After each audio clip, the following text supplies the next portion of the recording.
Good evening, everybody. How are you all doing tonight? Hope you're doing good. Lots of people have been asking about the intro music. It is Claire de Lune.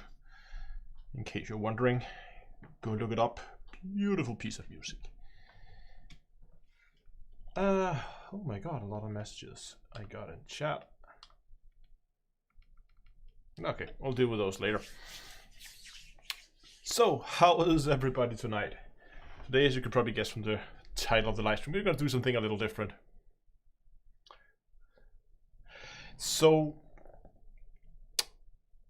the plan today is, I said in Hello Dave yesterday, I was considering doing a, go out and do some explorations, but I actually changed my mind because I wanted to do I've done these before.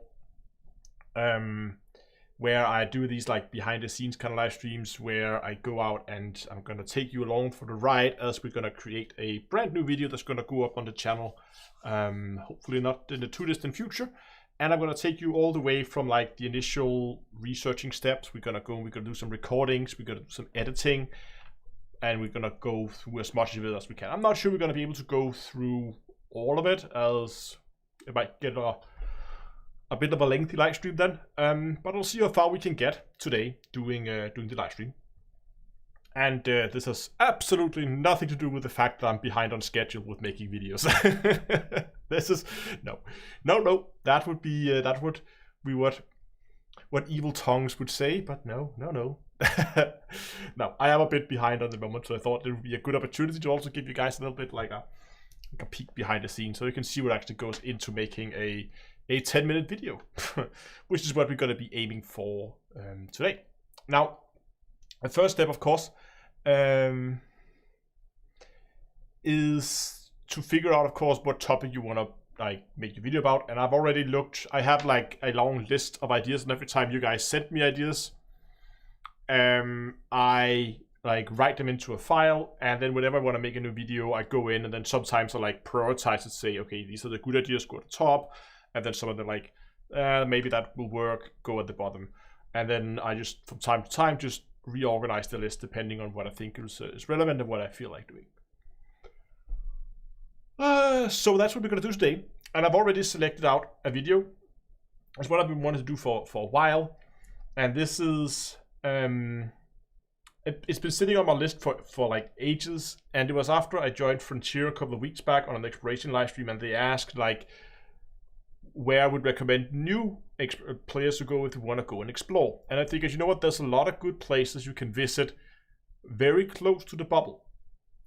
So I figured I would do I don't know, top 5, top 10, top 7, top 8, top whatever number of systems we can find of good places that you could go or you should visit if you want to do some exploration, but don't feel like flying to the other end of the galaxy. So that's the goal for today. As we're gonna find a number of systems, we're going to go out there. We're gonna record some. You're gonna record some B-roll for that. Then we're gonna like structure some talking notes. I don't script my videos. I don't like them scripted. It feels less. I don't know. It feels less personal, I think. So, so I like to just keep talking notes so that I get through all the points I want to say, but actually just like take it as a go. And then if I don't like the wording or if it's something, then either I'll fix it in post or I'll just do a retake as I'm sitting there recording. But yeah, I don't want it to feel scripted, exactly. I want it to feel more natural, like you're actually sitting having a conversation with someone. And also it saves time. I mean, if you just script every video, I think it takes a little bit longer to generate the videos, especially because I often come up with like, oh, I should mention this as well. And then like this happens, we might actually see this today, that doing editing, I'm like, oh, I should mention this too. And then I just record a quick segment on it. And then when I go to editing, I'm like, you know what, that is a waste of time. I don't need to put that in there, I cut it out again. So lots of things goes in and out. But plan today is, of course, as I said, we are going to go and we're going to create a video. So I will just quickly, yeah, here we go. Let's jump in game. Oh, well. Almost in game. So, first steps first, I am on my NAS and we're already in the video folder. I have templates, as you can see here, both for my thumbnail and for video templates, where a lot of the stuff is already like pre-created, so I don't have to sit and start from scratch and make all the settings every single time. So we're just gonna make a copy of that, and the video today is gonna be an Elite Dangerous video. And I can't remember if I have like a 5 list. I have like a 5 things in Elite every new player should visit. You know what? I've actually done a recording of some of it before. Ha! When was this? This is like 4 months ago. Apparently I did a recording of something and then scrapped the project. See, the new player mistakes was done. How long is this? 12 minutes. It's pretty much recorded. But again, I have Sec A. Huh. Why do I have a Star Citizen referral code? Because I forgot to disable it after my Star Citizen live stream last time. It should be gone now. It's just, yeah. Oh well, there we go. That was an abandoned project apparently. But we're gonna abandon that and we're just gonna get rid of those files because we're not gonna need that. And we can reuse some of this maybe. So let's just start. Let's just keep that list. Just start a new list here of like where do we want to go. We can salvage some of them. I think Minred Hollow is a good option. Hutton Orbital. That could be fun too. I'm just gonna make a list of ideas. Sol, Earth, and the Voyager probes, not a bad idea. Active Thargoid Machine could be fun as well. And Dunkel, you mentioned one. What's the name? You always like that one. The Perico with the stations. I like that one as well. Yeah, I mean, no. If I'm doing anything serious, I have code installed. I prefer to use code for like serious stuff. But when it's just like creating .text files with like organizing notes, I just use Notepad. It's fine for this. But again, if I do anything serious, I do open it up in Visual Studio Code instead. But since this is a little overkill for what we're doing today, we're just using Notepad because it's light, it's fast, and it's work. Okay, I was thinking, just writing notes right now. Closest black hole, and is that Maya?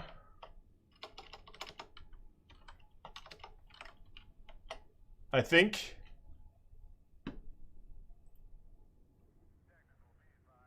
Jackson's Lighthouse.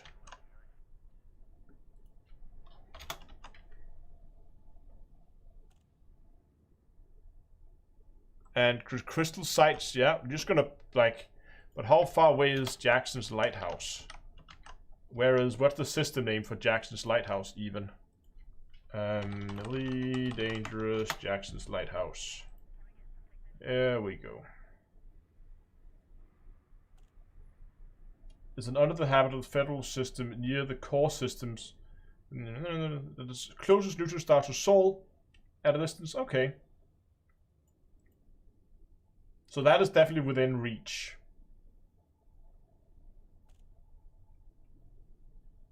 Yeah, that's right. Ponash 2C is a good idea as well. Let's just put that in there. Ponash 2C. And that is like for racing, right?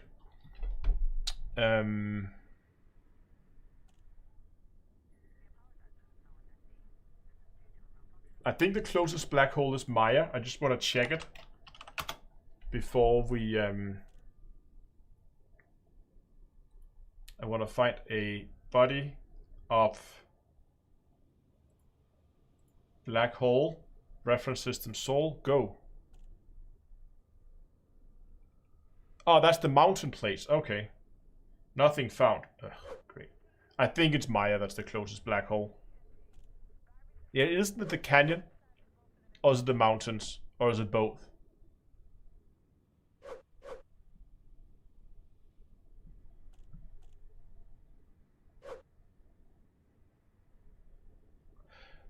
Yeah, but Hutton Orbital is already on the list.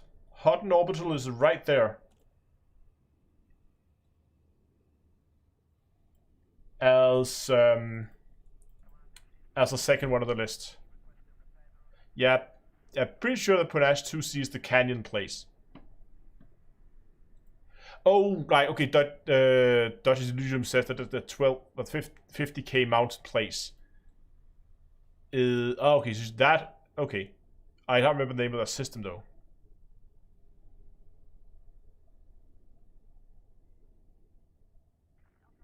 So what are we up to so far? 1, 2, 3, 4, 5, 6, 7, 8, 9 places right now. So again, we have to remember that we are aiming for...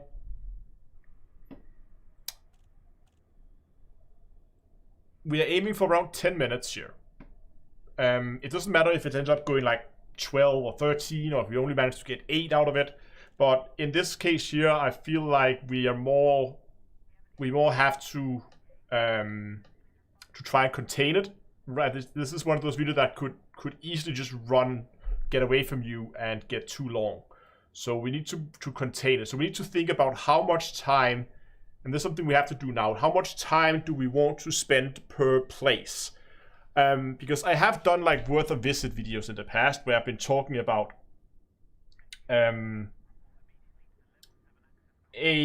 like talking about some of these places in a dedicated video, going into a little bit more detail about it. But I could do like a minute per place, just like here's a fast list of 10 places you should visit, and we put the little timestamps below the video so that people can easily skip past them if they come one they're not really interested in or something like that. Just to make it a little bit easier to go through. That could be fun. So if we can find one more that could be good, then I think you meant seconds there. 60 to 120 minutes per place. Let's go seconds per place, yeah. So right now we have just over a minute, and okay, to be honest, if we like, hey, we have a little intro, we have the like we have the hook at the beginning, we have the intro, if we're gonna have an ad integration, and we have the outro, that alone is easily gonna take up 30 seconds. So like, but again, a top 9 feels, I feel like it's so weird when you do these like top places you should visit. It should always be like 5, 7, 8, or 10 or something. I don't know why, but it's always 5, 7, 8, or 10. 9 feels weird. I actually had a tab open here. I wanted to check. This is an old Reddit post, like 7 months old now, from Motley. I don't know how that's pronounced, but basically of lightning clouds, and he posted a system, and I can't remember how close it was, so I wanted to just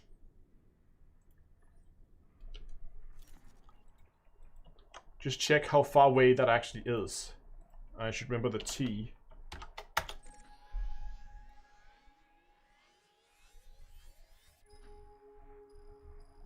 Okay, that is quite far. That's 11,000 light years. That's a little bit outside what I want it to be, because some of them are a little bit far away.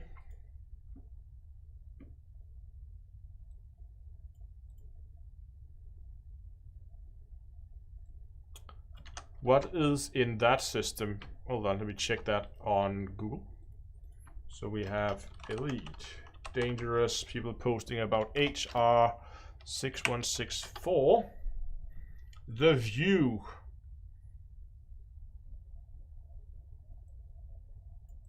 Ah, that is the yeah. Okay, so that's the system. HR 6164. Is that the one above everything? No. What is the view?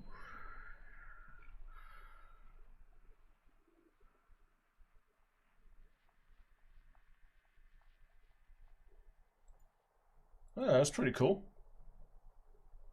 Galactic mapping project.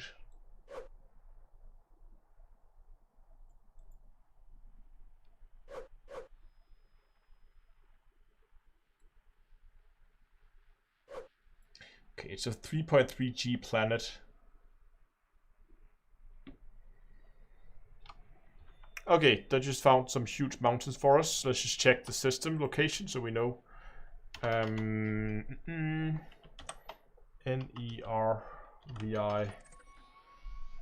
That's definitely in the bubble. Okay, let's put that on the list. NERVR 3A. And that was mountains. Great.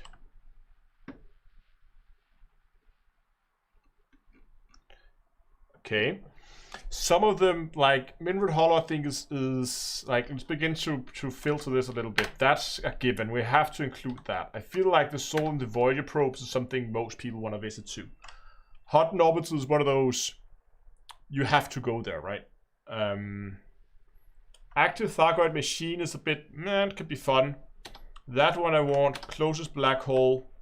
Jackson's Lighthouse, just to visit a neutron star as well. The crystal site in itself is just more of a, it's nice to go there. The racing we want and the mountains we want, I feel like. 1, 2, 3, 4, 5, 6, 7, 8 right now. What about like recommending visiting a asteroid station?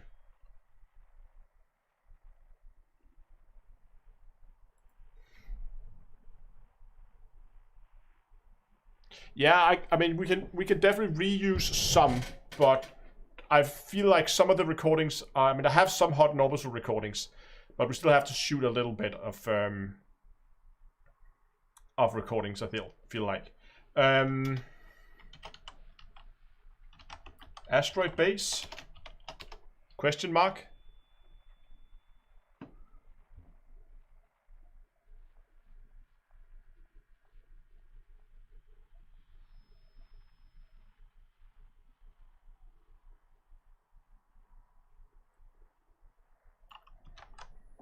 You say there's one called Darwin's. Let's find it on EDDB. Darwin's Outpost, is that the name of it?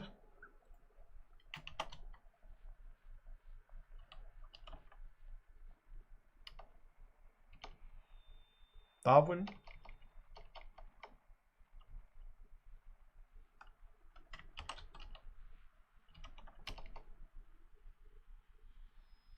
I can't even find. Oh, I'm searching for systems. Haha. Look, hold on, give me a second. I'm looking for stations, of course. There we go. Darwin Research Facility.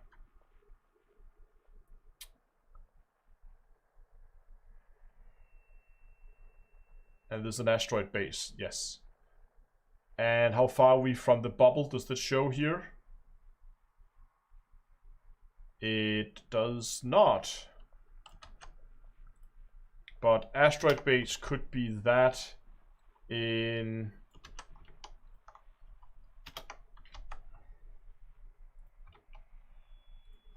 Yeah, the little blue is close. I remember running passenger missions out there.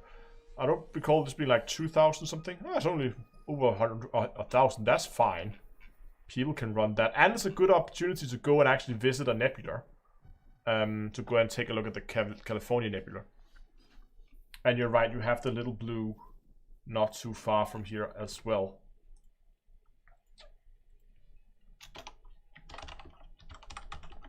Little blue. Just make that maybe a side note. Say, hey, if you're heading down here anyway, head to the little blue.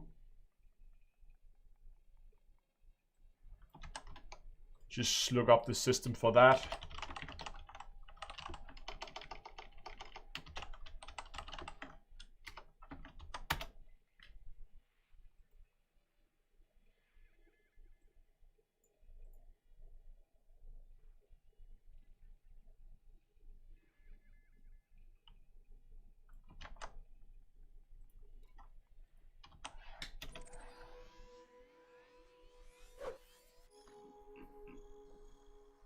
Yep. That's the little blue. Make that as a side note there.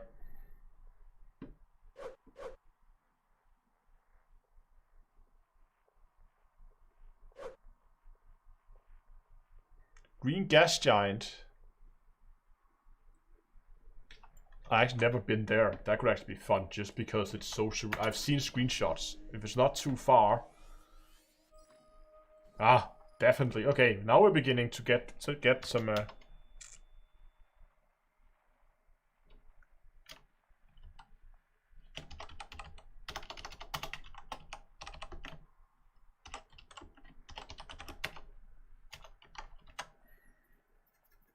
Okay, I feel like we have enough now that we can begin to create, did you feel we can begin to create the actual talking points now? So we're pretty much done with this list. And from this, I think I want to try to select out 10. We're just going to take them out and basically copy them. And the idea is never to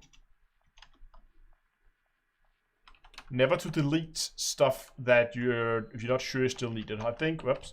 I think like hot orbitals, so I'm not sure about the Thargoid machine because it does require you to go out and pick up a probe, and it can be a little annoying, and it's just it's a little bit more difficult to go there.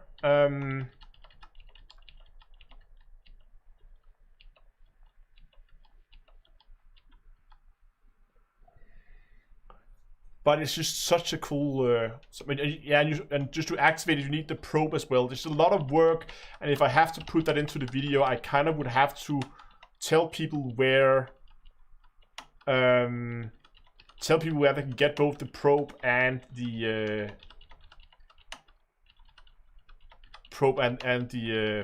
what's the other one? The sensor. And it's just annoying. So I feel like the Thargoid machine, even though it's a great view, and I recommend everybody to go and visit it. Close the black hole, Jackson's lighthouse. We definitely want those two, I feel like.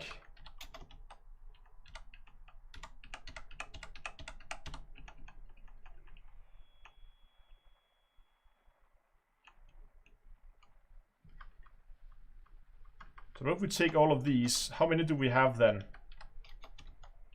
1, 2, 3, 4, 5, 6, 7, 8, 9, 10. Perfect. I feel like we have our list.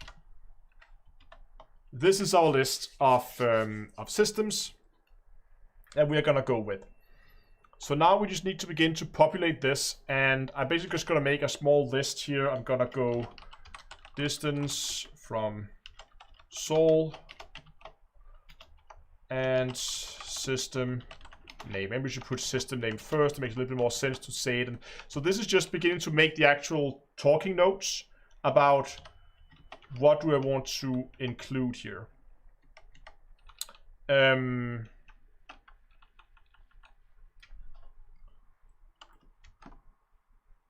So Mineral Hollow. Mina, I should probably pronounce it correctly. Or I spell it correctly in my notes, just so I don't end up making annoying copy-paste mistakes.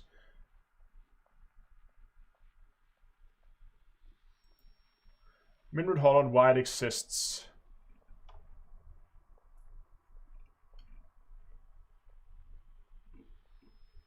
What's the name of the system? I can't remember.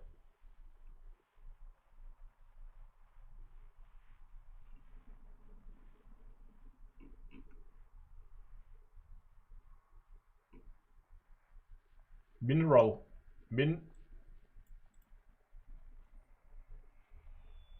Mittelrand Hollow. There we go. It even put it in correctly in my autocomplete. Great.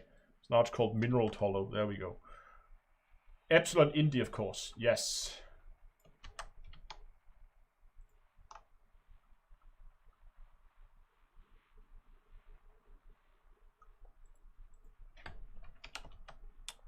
Distance from Sol. Can we look that up on EDDB? No, it didn't show it, does it? It only shows you. Oh, here we go. Distance from Sol.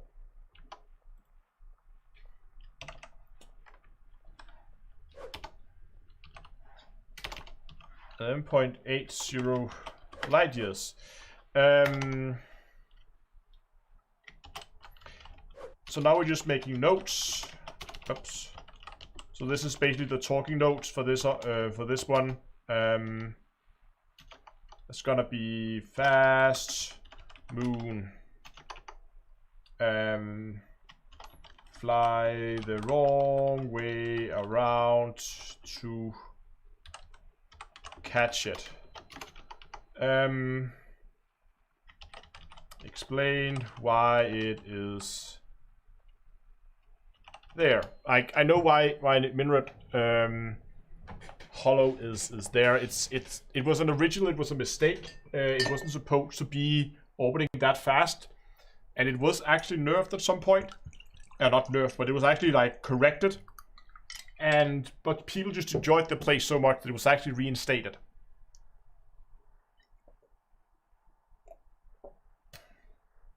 Okay. Hot and orbital. Because if we're gonna aim for like a minute per thing, then that should be sufficient, right? We don't have too much time.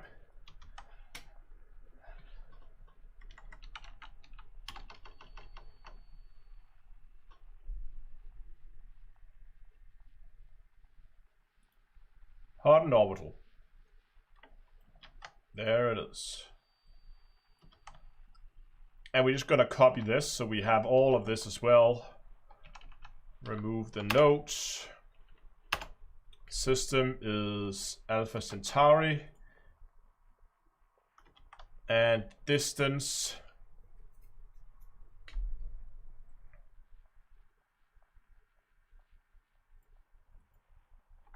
is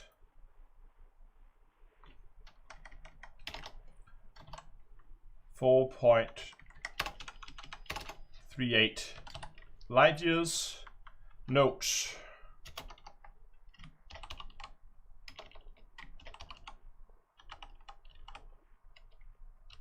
Furthest system from the main, furthest station from the main star. See, now, so here's the good question, right? Hold on. Distance. I'm just gonna quickly write my notes here, and then we're gonna discuss something, because I feel like I have this distance was 6,397,023 light seconds. What is This is like 0.22 light years. How much time does it take? Is it like an hour? 1 hour 40 minutes? Question mark? Is it only half an hour? No, it's more than half an hour, isn't it?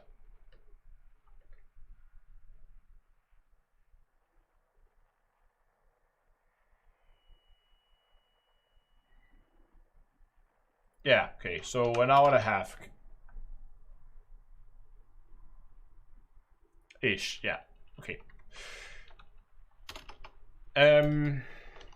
So the thing is, there's the whole thing with the free anaconda at hot and orbital, of course. I should probably mention hot and truckers.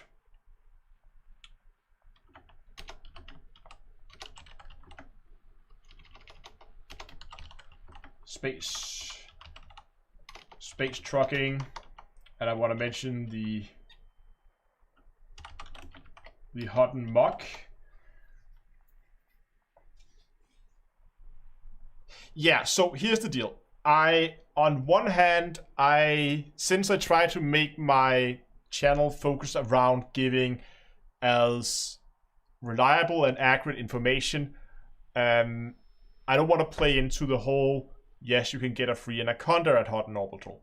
On the other hand, I know a lot of people are enjoying that joke, so I don't want to go out and spoil it, if that makes sense. I don't want to go and say, no, you can't get a free anaconda at hot and orbital, because I know a lot of people find that joke funny. So you can kind of see. So you can kind of see my point, that on one hand, so I would kind of see if I could find like a middle ground.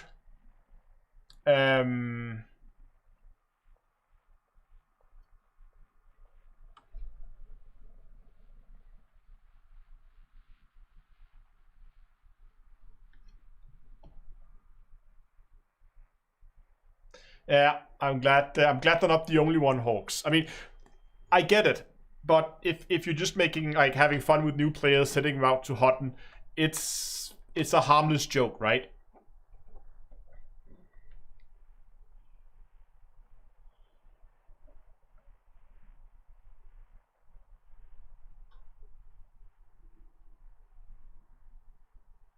Yeah, I have the Hotton muck. I have mentioned the Hotton muck here.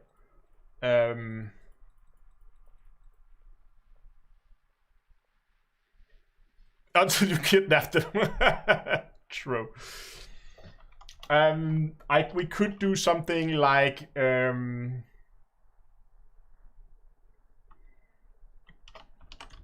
rumors of free anaconda.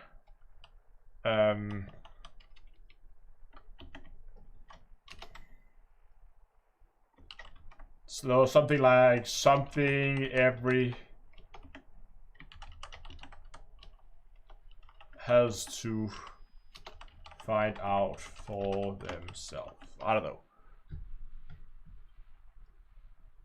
I don't know if that's giving it away. If I say, hey, I would think like doing something like, hey, there are like rumors that you can get a free anaconda out there, but whether or not that is something every commander has to find out for themselves.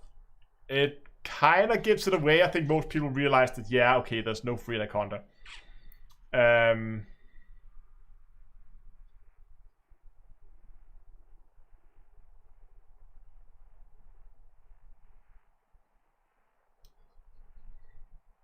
Yeah, exactly. Like, go check it out yourself. That's probably a better way to.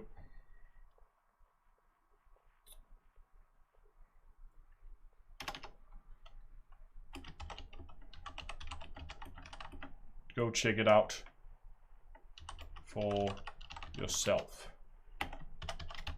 And then a little wink so people I kind of get there's something going on with the free anaconda. I also, again, I hope you understand my position here.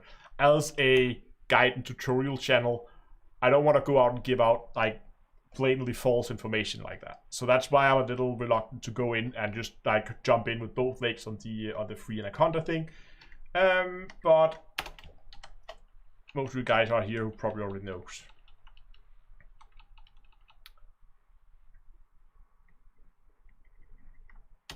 And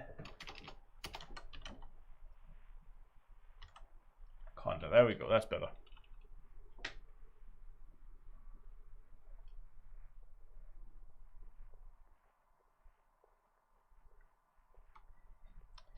Don't forget your mock. Exactly. But I have mentioned the mock here that I should probably mention about the mock.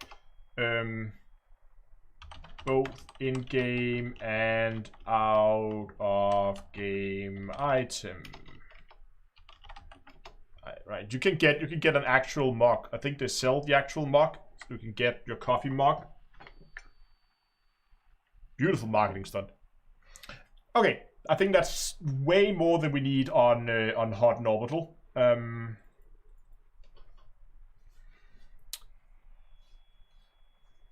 We should probably also here mention orbit time.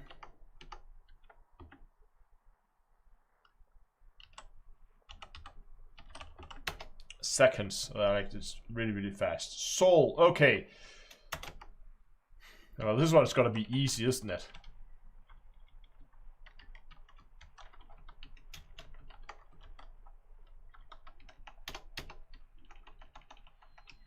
System name. Sol. Distant from Sol. 0 light years. Does require permit. Yes, exactly. That's probably the first thing I want to mention. But if we're gonna mention the Voyager probes, I probably want to start the video out.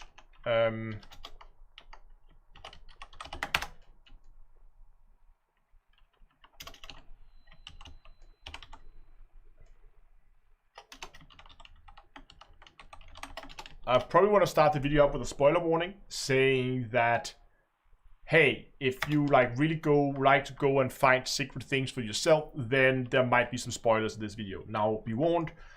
And then we can easily mention the Voyager probes down here.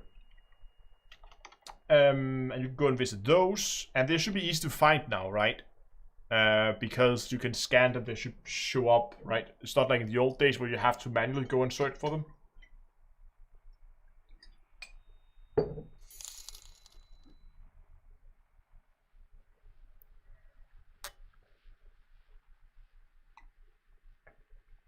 Yeah, fair point, Warrenstein. I think it's still a little bit too much leaning into the joke.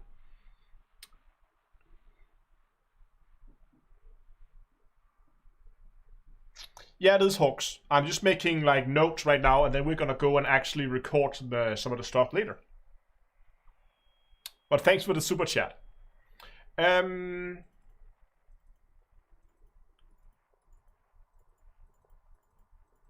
So like, again, this is more, I think, intended for newer players. So just very quickly, like, what is a pervert kind of thing? Like, talk about that.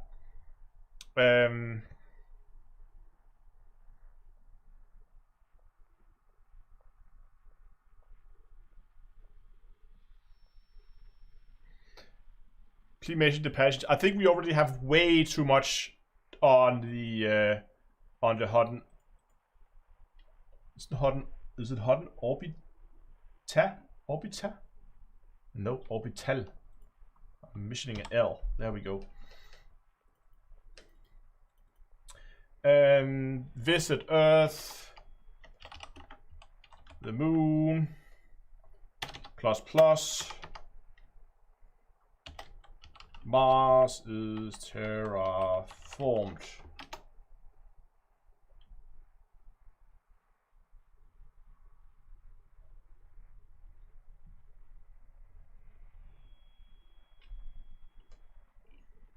So there's a few things to mention here, and there's plenty of opportunity to take some good, to get some good B-roll.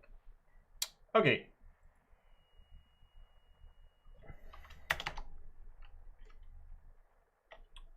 Let's move on. Get this thing rolling. As you can see, like just researching videos can take a long ass time. Probably longer than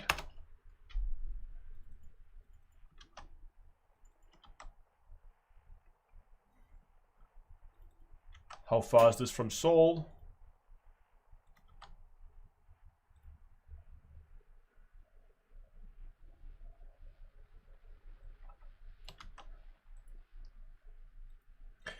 We should also begin to consider which order to do these in.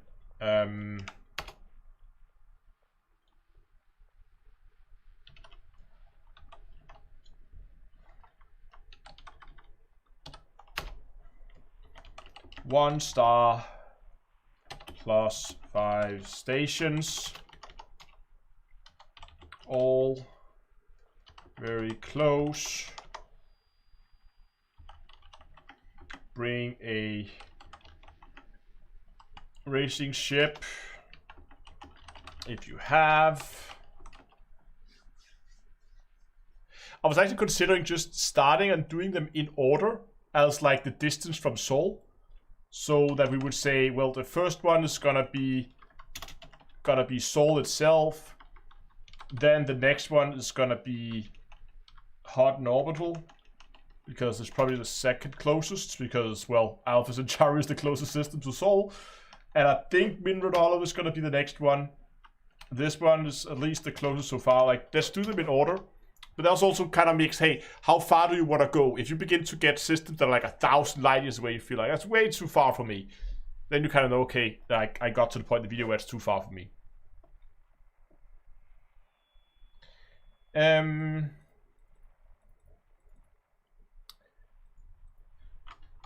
All very close. Fly between stations.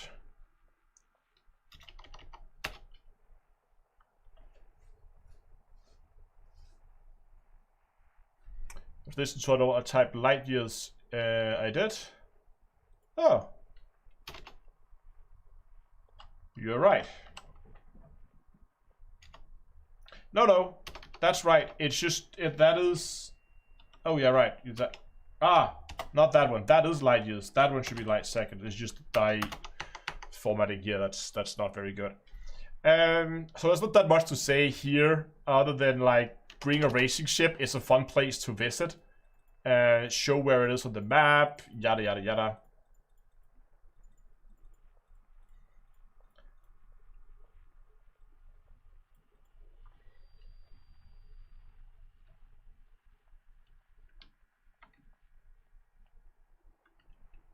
Seconds, yes, this should be correct now. Okay.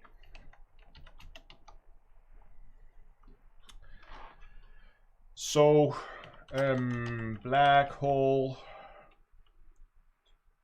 in Elite. I just want to talk about like how that black holes this is 6th in Elite. Are they dangerous? No. They're not. In Maya, mentioned there. Pleiades.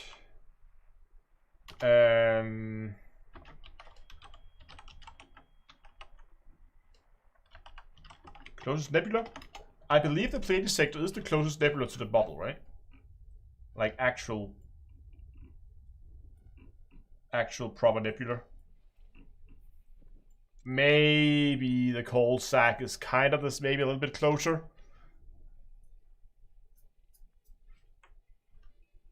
Hawks, I use as you can see, I actually have it. Close deep. Okay, I use Vegas Pro. We're gonna get there in a second.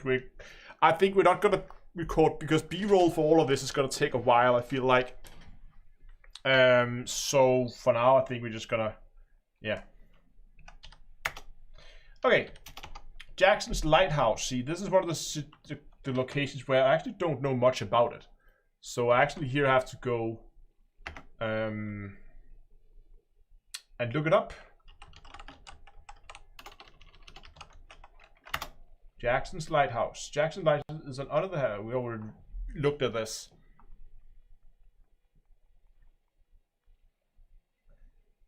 It is the closest neutron star to Sol at a distance of. Okay, so let's just begin to.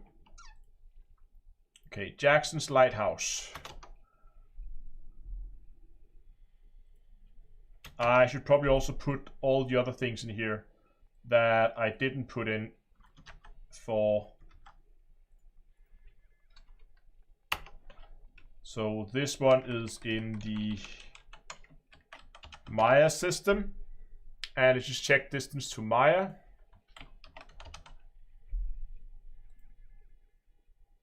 It is that far. And then we have all our notes on it. Okay, let's do the same thing for Jackson's Lighthouse.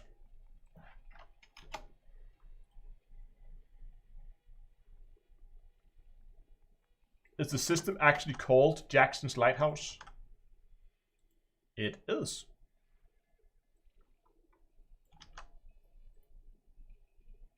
Okay, so Jackson's Lighthouse is definitely closer than Maya.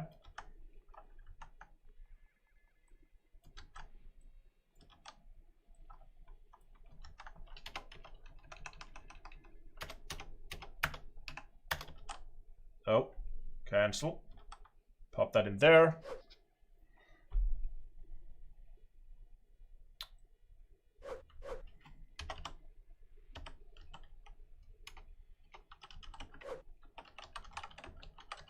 Closest neutron star. Be careful.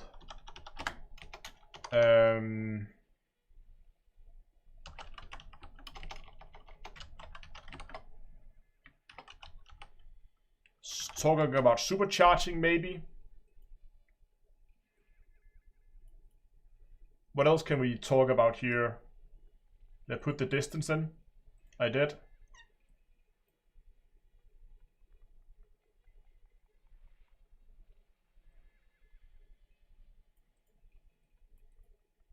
Okay. So the question is Jackson's Lighthouse actually like, is that an elite specific name? It seems that it only shows up for elite dangerous blade. I was just wondering if it was actually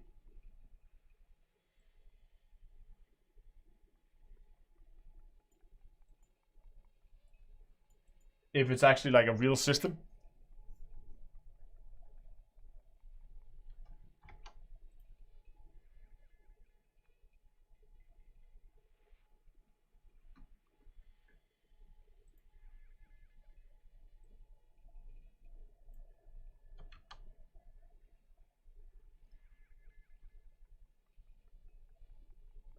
How long does it take for YouTube to render a HD version of an 18-minute video? It should take them like, I don't know, 5 minutes maybe, something like that.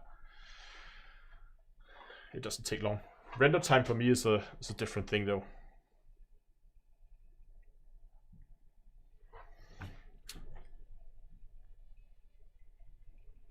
Can we get my mocks without a handle, please? I don't think you can get a hammer. I don't think I can actually. I don't think they sell like the place that produced them. I don't think they have mocks without handles on.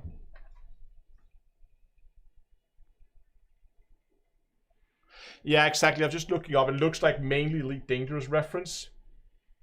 But actually, sometimes EDSM just show the.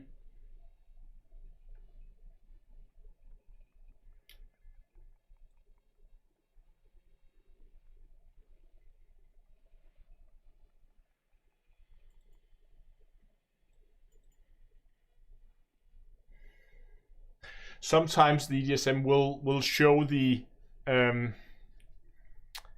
they will show the like the real star equivalent.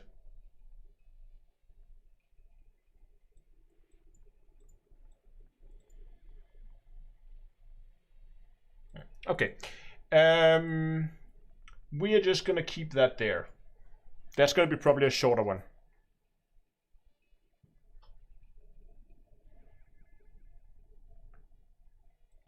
Yeah, that's actually a cool detail. But actually,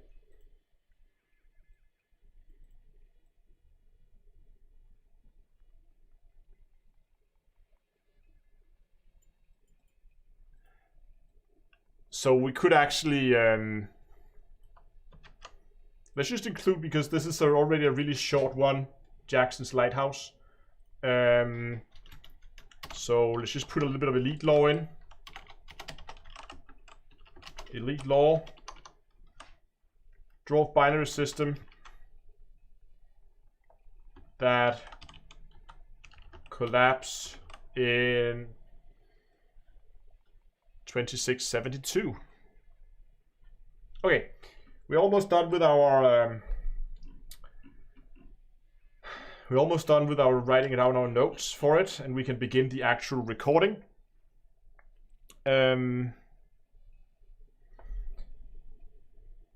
Permesh 2C.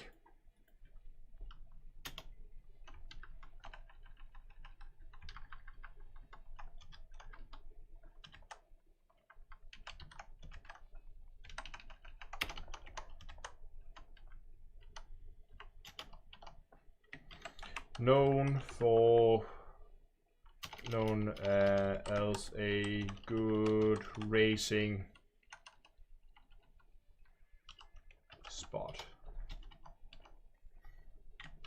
Bring a fast ship or a fighter.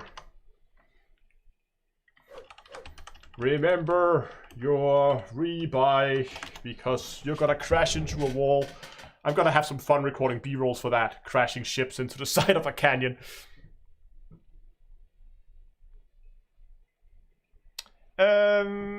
Maybe I can remember. As a region new player, getting a PC booster. Okay, quick Google search says that the closest neutral star is around 4. Okay, cool. So it's not a real star, but it would make sense. It's if it, according to elite law, isn't created yet. So, and if it's a system of brown dwarfs, we might not have seen it yet.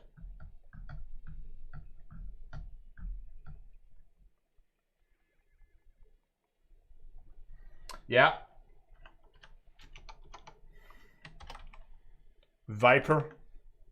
Viper's a good racing ship. It's a good idea. Also a good place to start for new commanders. If they want to get a relatively cheap ship they can easily fit out for racing.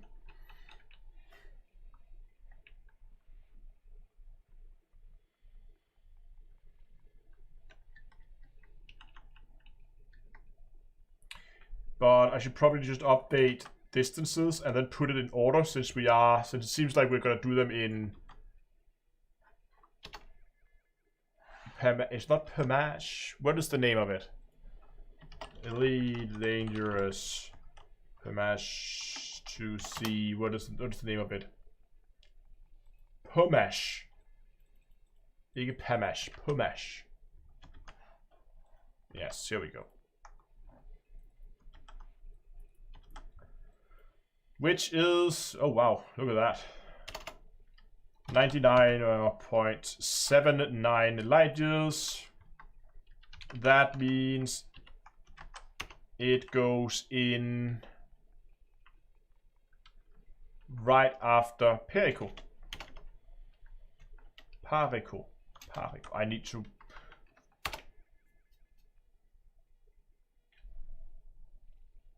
Yeah, the cost of a Viper, let's just check it actually.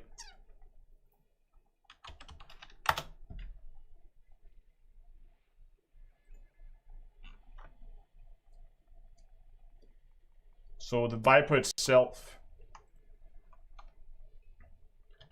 is 95k, but if you wanted to just strip it and make a fast ship out of it,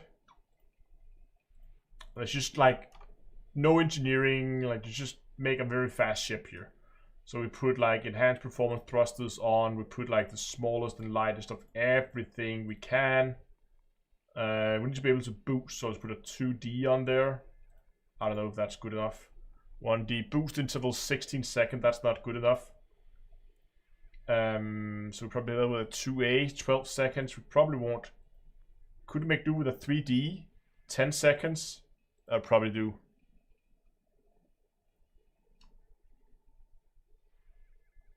And then with a little bit of engineering like dirty drive, drag drives.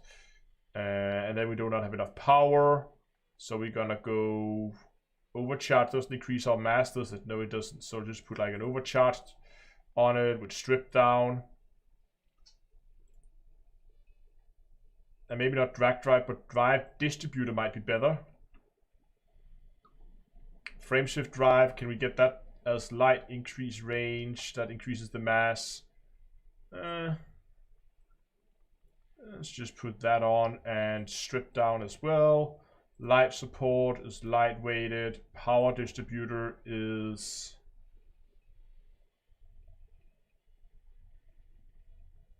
I guess weapon focused strip down. How are we doing for the profile here? We're actually under, look at that, for the engine profile, we are under the minimum mass already. So we can actually afford to go super conduit there.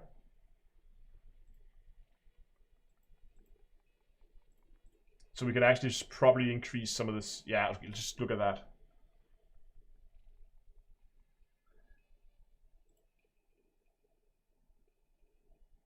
Yeah, that's the racer one. Not weapon, oops. Why did I put weapon focused? Engine focused. Engine focused, super. But we're still below here, so we're not really getting any more speed out of it than that. Is it dirty drive, drag distributor, or is drag drive better? Drag drive is better, okay.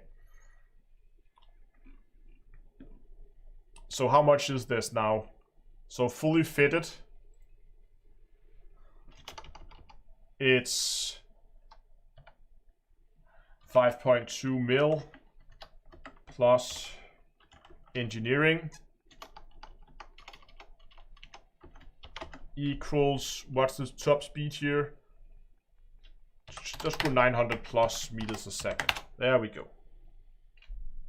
Shields for cannon. No. We're just gonna go speed. It doesn't. I'm not actually gonna do a finished build. I'm not gonna like say here's a build. I just want to have a feeling for like how much are people gonna pay in modules. Yeah, you can probably get it up a little bit higher if you really tune this. Can you though? Probably. I don't know. You probably can, but that's not the point. I just want to make a very. I mean, we're not doing a speed build guide. We're just gonna get a vague feeling for how much is it gonna cost fully fitted and like speed wise. It just have to be a ballpark move, a ballpark thing here, so people kind of get. This is remember this is like a teaser video. We're gonna like if people want to go into Rage, we're just gonna say, hey, go with a Viper. You can really get this thing to move if you want to. But just yeah, remember you rebuy or you will fly into the side of the rock. You'll blow up. It'll be fun. Okay, next is Navi 3A. Navi 3A. Let's just look up the system again.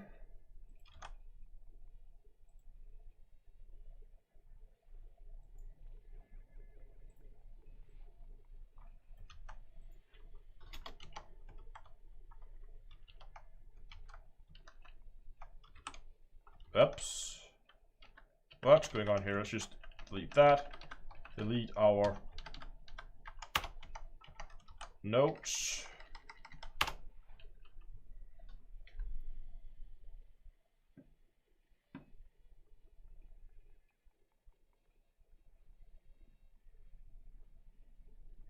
Why did you send Dungle?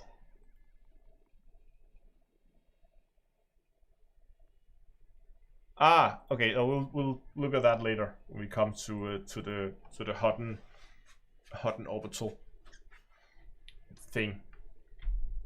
Is my chat dead on Twitch, or is people just very quiet on Twitch today?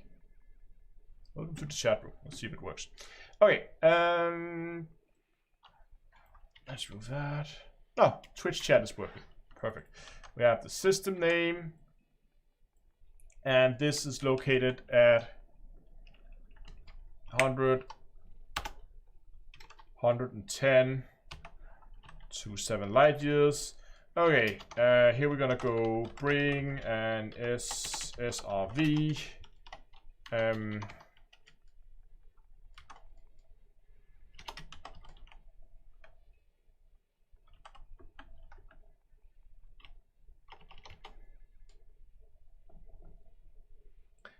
I don't know, like, what do you want to mention that? Good training for SRV control. It will make a great view throw from the top. Just very brief. Again, we have 10 different places we have to cover, so I really don't want, I would rather have the video be 8 minutes than 15 minutes. So I really want to keep this short. Don't want to spend too much time. So this one, we need to relocate that in the order. This was 110. So that means it goes in here before Jackson's Lighthouse. So then we have an asteroid base.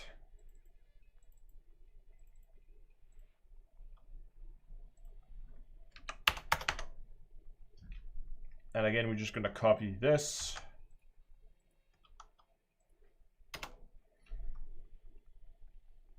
And delete our old notes. We have a system name. Do we have a distance? It was 1100 something. Actually, it's not, even a little bit closer here. So here we are looking at 1035.83 light years. Notes. We have the name of the station.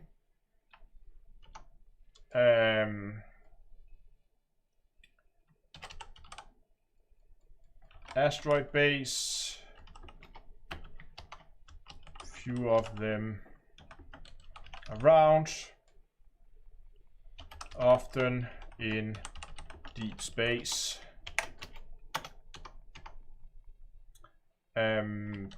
Also a good chance to visit a nebula.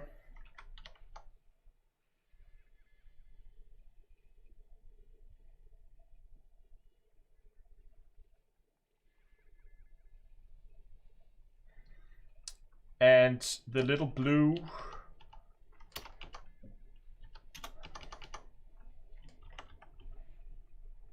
on your way out there. Let's put that first. So like on your way out there, like make a stop at the little blue. And is that the name of the system? The full name?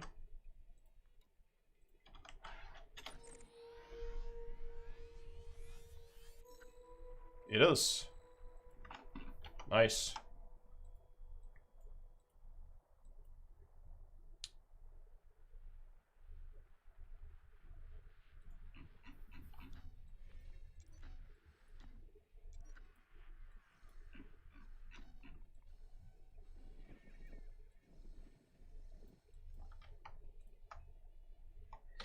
Okay.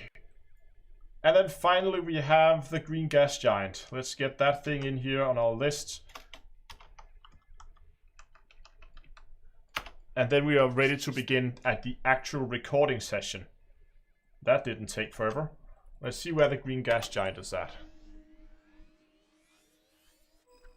Boom, there we go. That's pretty close. Okay.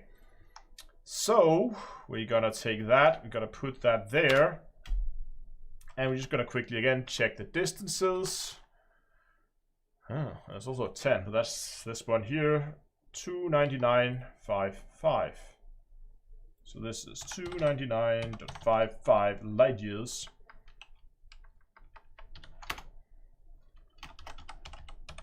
Green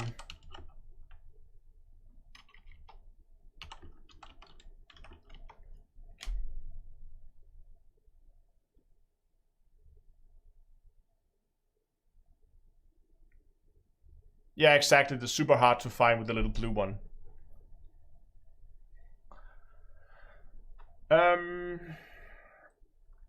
So is there anything interesting, like lore-wise, about that system? Radioactive green. Oh, look at that.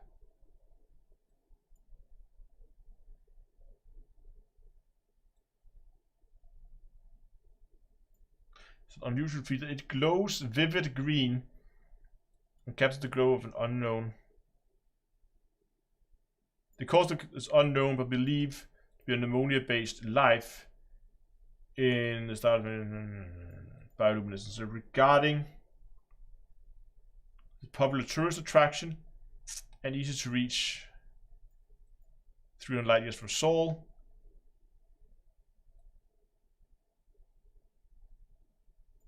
Okay. Let's see if we can find anything on the gas giant itself. Radioactive green.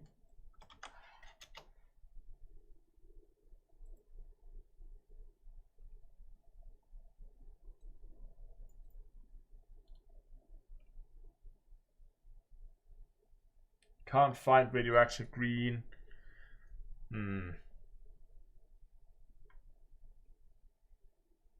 It's a D2E8 planet.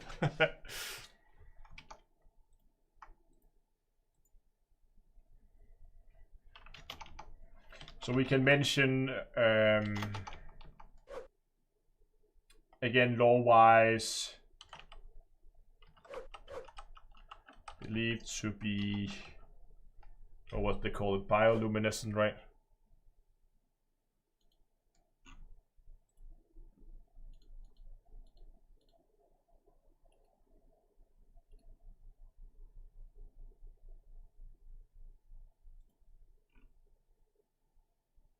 Yeah, bioluminescent.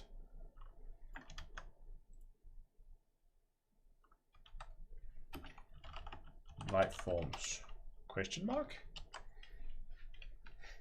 Okay, I feel like that should be, and then I can always fill in, like, you can always fill in extra. So, next step would be to begin the actual recording session.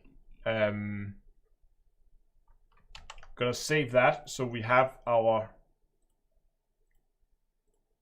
just gonna rename this file to notes. Oops. So now we have our talking points. Maybe I should actually mention in this one as well that it's called radioactive green.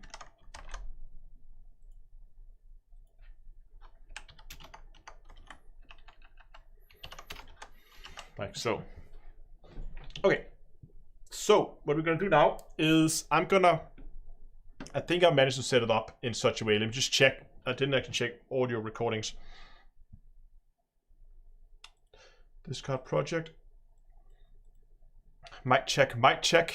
Okay, so that's working. Perfect.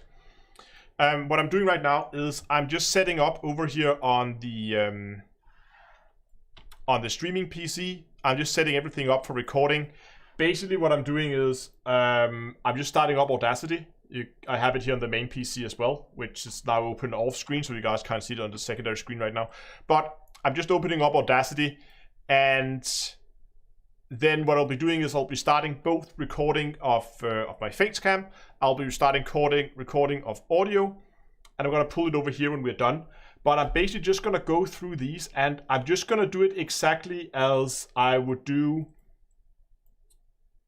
a normal video, and I'm just gonna keep live streaming. And then when I'm done, we'll come back and we'll talk about some of the editing, and we'll do the first editing pass, and then we'll come back and do the B-roll afterwards, and we'll begin like getting some of that shot. And how far are we actually into the live stream? Oh yeah, we're over an hour in. So that took an hour just to write down notes for this one. But anyway, if you are enjoying this little behind the scenes content, then like I would really appreciate if you give the stream a like. It helps a lot. So I hope that that you go down and like the live stream. And of course, as always, if you haven't already, yeah, don't forget face for the thumbnail. No. And of course, always, if you haven't subscribed to the channel, I would love if you would do so as well. You will find a whole host of links in the chat right now, both for where you can do one-time donations, you can do like recurring donations through Patreon. Also links for the merch store where you can buy yourself. I actually have 2 mugs with me today. I'm like dual-wielding mugs today. Look at that. You can find that at d2astore.com, and you can also find the channel's community Discord at discord.d2a.com. Okay. So I'm just going to jump over to the main camera here, because that's the view I'm going to be recording. I'm just going to make sure I have notifications disabled, because I don't want it to play notifications in in the middle of my recording, because that's going to ruin it. And then I am just going to go and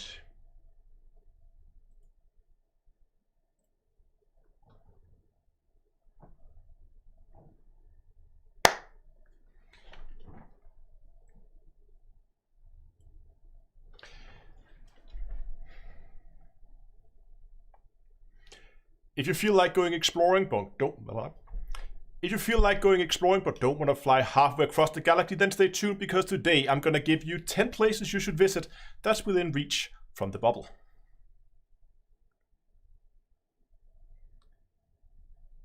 Hello ladies and gentlemen, and welcome back to Elite Dangerous with Down to Earth Astronomy. Today we're going to run down 10 places close to the bubble.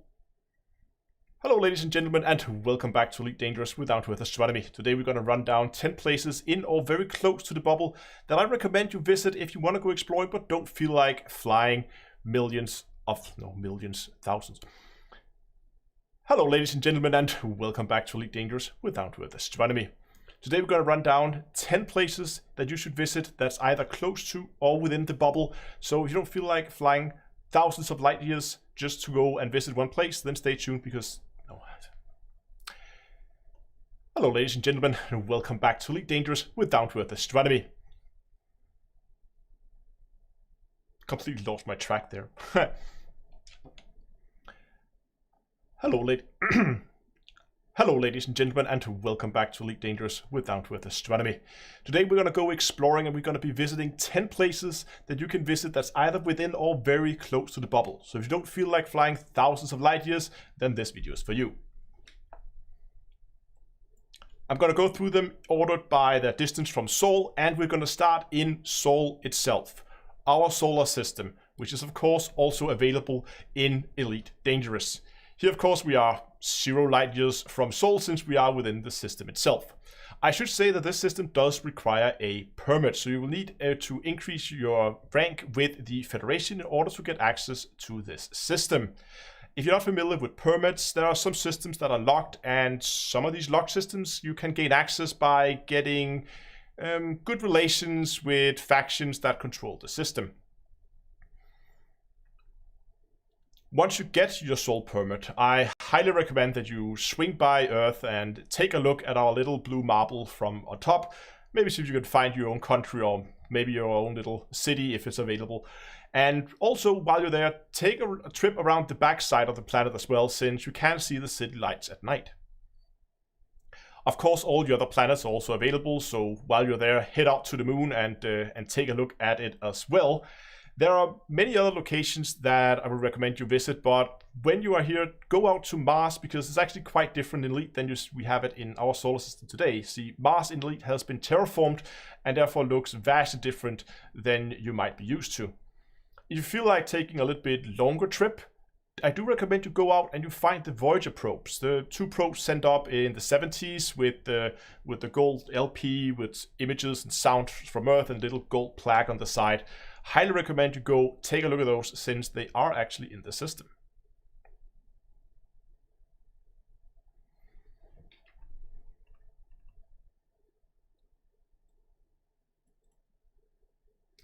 Next on our list, we have Hutton Orbital, located in the Alpha Centauri systems, 4.38 light years from Earth. So it's really just... Next up, we have Hutton Orbital. This is a station located in the Alpha Centauri systems, only 4.38 light years from Sol.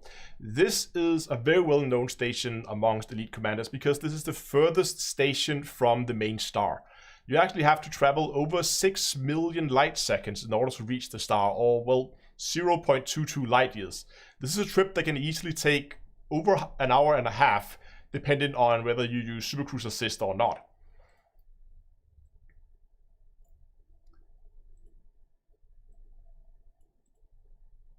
Hutton Orbital is actually so loved by the elite community that a whole little group of players has formed around. Hutton Orbital is actually so liked by the elite community that a group of players has formed around the station called the Hutton Truckers. These are space truckers that like to ferry things around. There's a few things available at the station that you can't get anywhere else in Elite. One of the things is the Hutton Mug, which is a rare commodity you can buy only on that station and then fly around and sell to other stations. They actually had a project last year where they tried to get the Hutton Mug shipped to every single station in Elite, which they actually did complete. And the Hutton Mug is also available out of game, where you can actually go and buy a physical mug and get to have on your desk next to you. And you may have heard rumors about the alleged free anaconda out at Hutton Orbital. And well, all I can say is that is something you have to check out for yourself.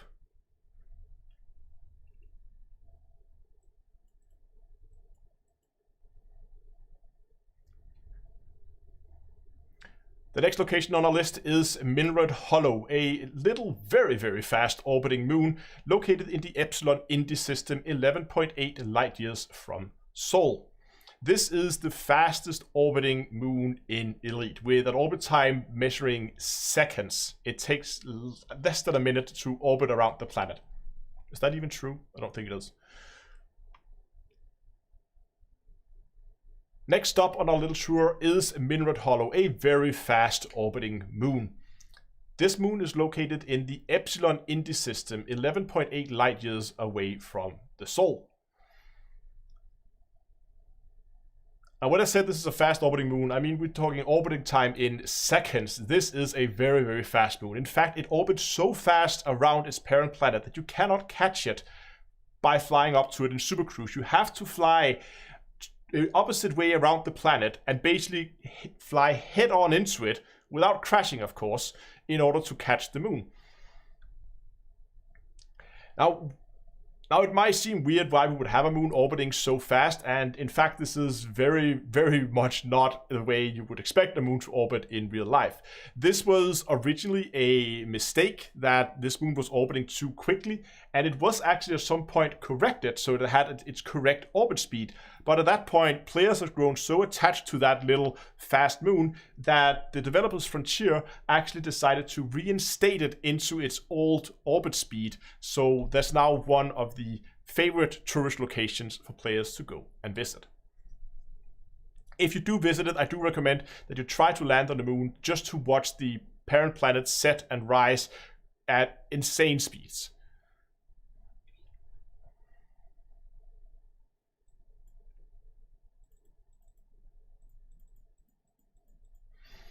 Next up, we have the system Parico, which is 81.16 light years from Sol.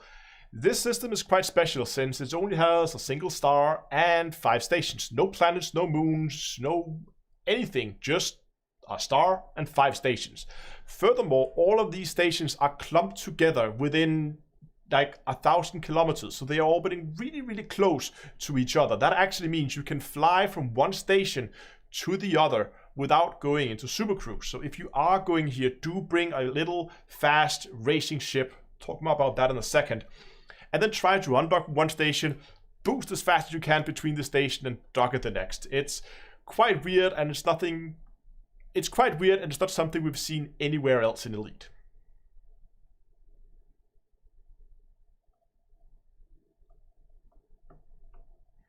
And if you play around with your free camera, you can definitely get some really weird looking shots with all the stations. Not all of them.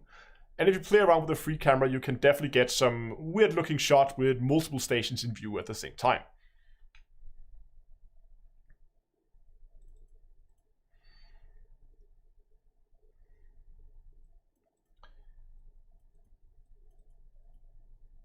Now, when it comes to racing, there's a very famous spot that people like to visit. And that is the moon Pomesh 2c, located in the Pomesh system, which is 99.79 light years from Sol. This system, or this moon, is known for its very deep canyons. This is a beautiful place if you like to do some canyon racing. So come out here again, bring your fast ship. Here I can recommend you bring a Viper. It is pretty much the fastest ship in Elite, and the ship itself is dirt cheap. You can get it for only 95,000 credits. Now, if you do have to engineer it up to its full spec, so it really goes fast, you will have to spend a little bit extra on it, around 5.2 million for the equipment plus some engineering. But if you kit it out right, you can make this thing go well over 900 meters a second. Alternatively, you can bring a ship with a fighter, since that also can be a fun thing to fly around in the canyons. But regardless of what you bring, do pay attention to your rebuy, because if you're going around in a canyon at high speeds, there's a very high chance you're going to crash into a wall and it's going to send you to the rebuy screen.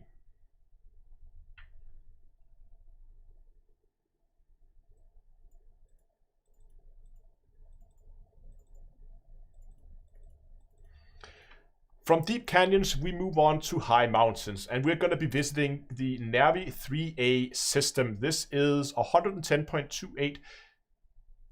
From deep canyons, we're going to move on to high mountains, and we're going to be visiting the Navi 3A moon. This is, of course, in the Navi system, 110.27 light years from Sol.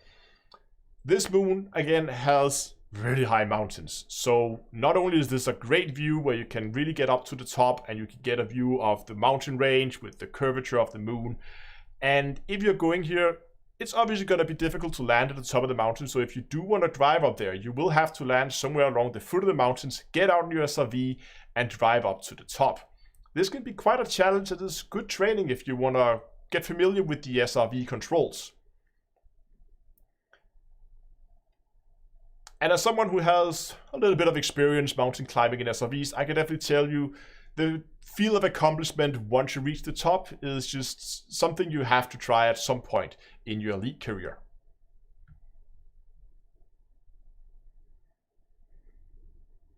But don't be disheartened if you end up rolling down a mountain and exploding at the foot of a hill, potentially losing hours of progress.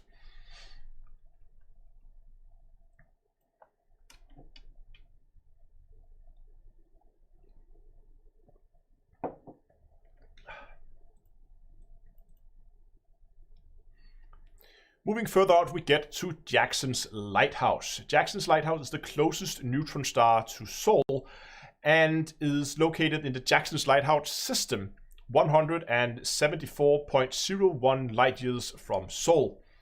Be careful around neutron stars. You have these jet cones, and while you can fly into them, if you drop out a supercruise inside them, it's almost certain it's going to be a write-off and your ship is going to be lost. Since you can't really control your ship, it's going to behave erratically. But if you want to practice supercharging your frameshift drive, which you can do if you fit a fuel scoop and you fly into the cone and you stay in the cone for long enough, your frameshift drive will be supercharged, increasing its jump range by 400%. So you can jump 4 times the distance as you could before. Again, this is a dangerous maneuver and it could cost you your ship, so keep it on your rebuy before you go and play with neutron stars. A little bit of lore around this system. This system was actually originally formed. A little bit of lore around this system. The neutron star here was a little bit of Elite lore here. According to the lore, this system was, or the neutron star was formed in the year 2672 by having 2 of the brown dwarfs in the system collide, forming a neutron star. So while this system doesn't exist in the real world, if we haven't discovered it yet, it would make sense since, well, today it would be just a system with brown dwarfs, which are hard to detect. But of course, in the year 3307, it would now be a bright, beautiful neutron star. And from neutron stars, we move on to something even heavier, and that is black holes. The closest black hole to the Sol system is located in the Maya system, the main system in the Pleiades sector. The Pleiades sector also being the closest nebula to where Sol is. So definitely worth a visit. And if you're down here and you want to fight some Thargoids, then And if you're down here, this is also a good place if you want to try your hands at Thargoid combat, since they are readily available in this area. The Maya system is 383.31 light years away from Sol. The black hole is a bit of a supercruise away from the main star, but it's quite interesting to see how the black holes like warp the stars behind you, and like the whole time-space continues ripped apart as we hit the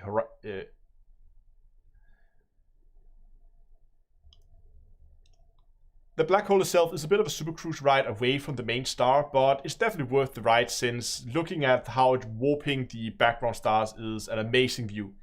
Now don't be afraid of the neutron star.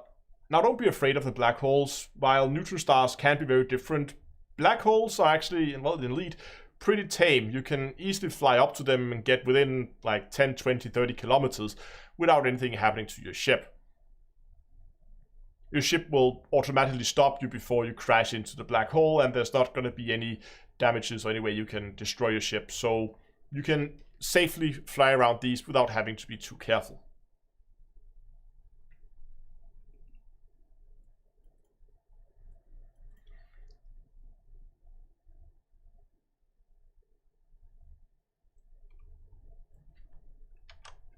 I forgot the I forgot to record the radioactive green before Maya, so we'll have to fix that in post.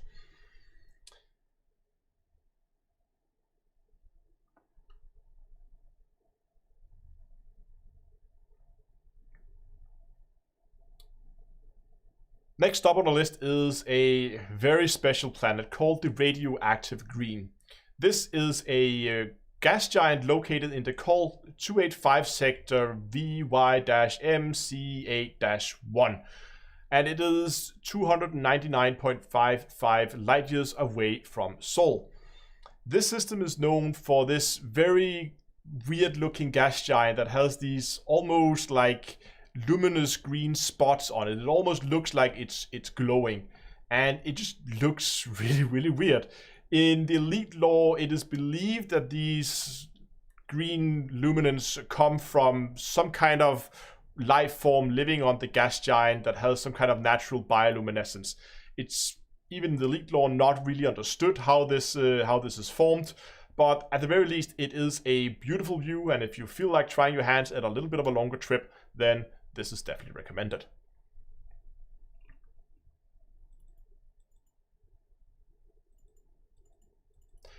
Now, if you really want to stretch your legs, then I recommend you go and visit one of the multiple asteroid bases that's available in Elite. The stations you might be used to are, well, fully manufactured stations, but there are actually stations out there in deep space that are just basically built into carved out asteroids. These are often, as I said, found out in deep space, and the one I recommend you visit is called Darwin's Research Facility in California sector BV-Y space C7. This is 1035.83 light years away from Sol, so it's quite a bit of a... This system is 1035.83 light years away from Sol, so it's quite a bit of a journey.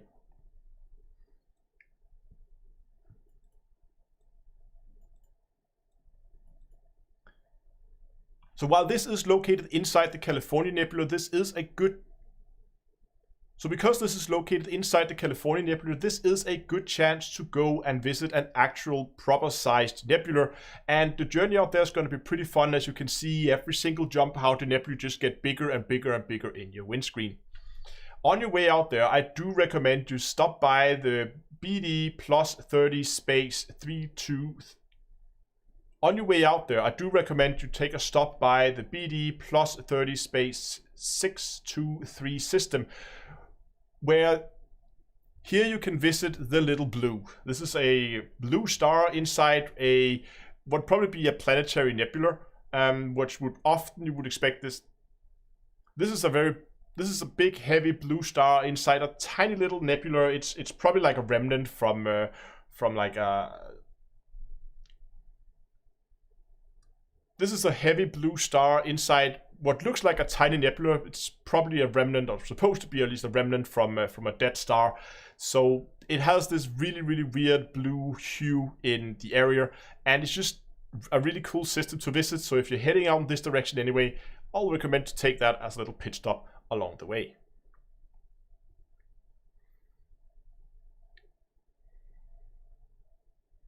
So those were the systems I would recommend you visit. If you feel like there's any of the systems I missed that you would recommend players to go and visit in or around the bubble, then post them in the comment section down below. Thanks all for watching. I hope you enjoyed this video. Remember to give a like, subscribe, and until next time, I will see you guys in space. But before we start, I just want to give you a quick spoiler warning. There will be spoilers. But before we start, I just want to give you a quick warning. If you like to go and explore and find things for yourself, there will of course be spoilers in this video.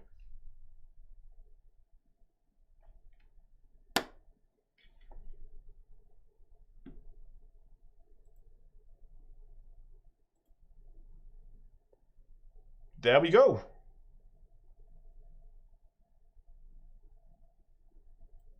Now I just need to make sure I get this exported.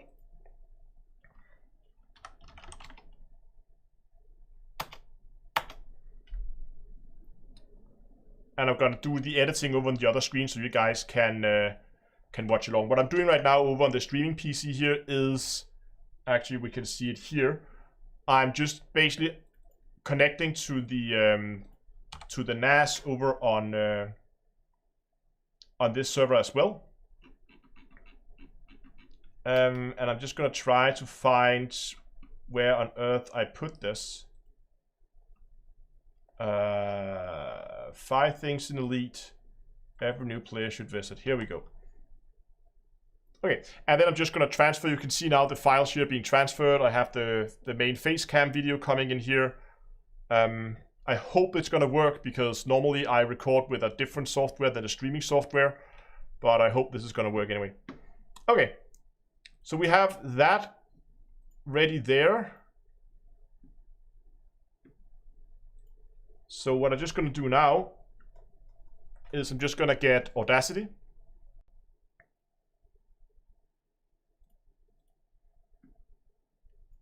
Can we just go open with, no, it don't want to do that. It doesn't want to do that. So I'm just going to open up Audacity, which we have here. And then I'm just going to go and drag that one in there. Just going to get chat back so I can talk to you guys again. There we go. Here we have all our recording. And what I'm just going to do is I'm just going to zoom in there on the little last, or at least any of the like quiet sections. So I'm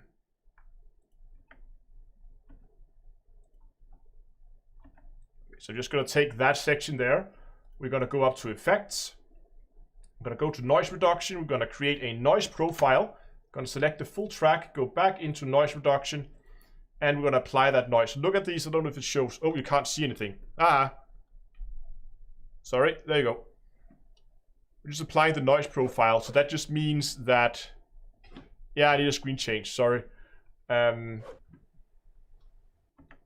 If we just do something here, can I drag the original one in as a new track?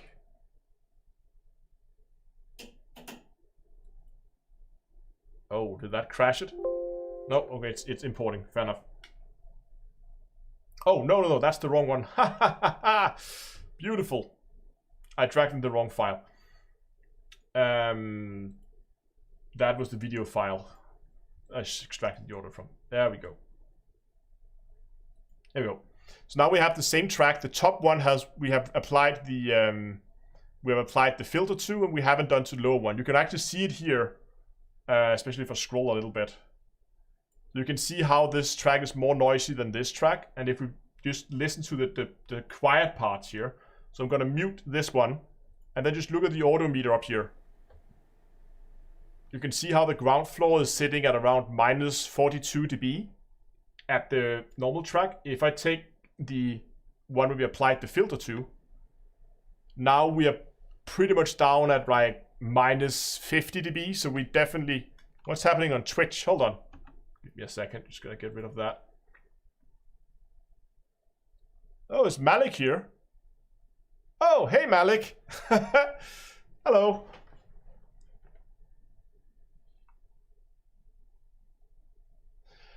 Today we're building or making a new video. So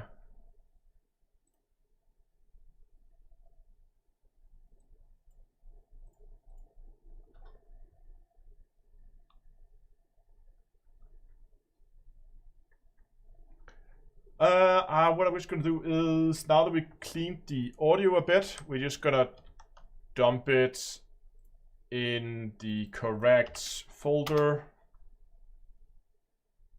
5 things every player. We're just gonna call this one voice clean. And save and export. And then we're gonna export that. Good. Discard that. We have that. Okay, so we don't have any B-roll right now. We just have the face cam, but we have enough that I forgot to paste the template, that we can begin to do the first editing pass. So we're just going to copy in the thumbnail template and the video template. I'm just going to rename this to 10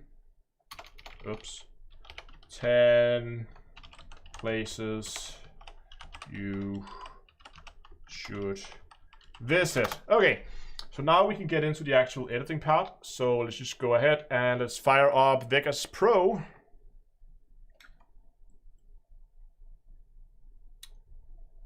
Here we go. So that's the last project I was working on here in the background. So we're just gonna go, I'm gonna find our new project. And 5 things in the lead. Good. So here I have I'm just gonna move myself down in, I think that's probably the best corner down there, so I'm not interrupting anything. This is just like the raw template that I've built. And you can see I already have like the frame that I have around it. My camera is already there and the chat is probably in the way, so I hope you can see it anyway. But that's already there. And I have tracks for my voice, I have tracks for video tracks, and I have intro outro tracks. So we're just gonna begin basically getting in the voice and the face cam, drag in the face cam, drag in the voice. Normally I don't record audio, but because I'm like, I don't record audio on the camera track. That's normally just muted. But as you can see here, right now here in the corner, you can see it's, I don't know if it shows up, but it says building peaks. So right now what it's doing is it's building the waveforms for these audio tracks.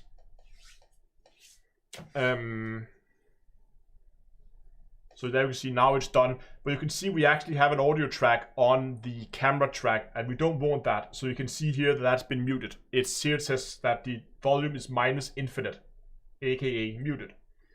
Just gonna minimize that and we're just gonna use this track here where we have it cleaned and it is nice and ready to go. So first thing of course is we need to get this aligned up. You can see here, if I look at the clap, you can see the clap happening right here.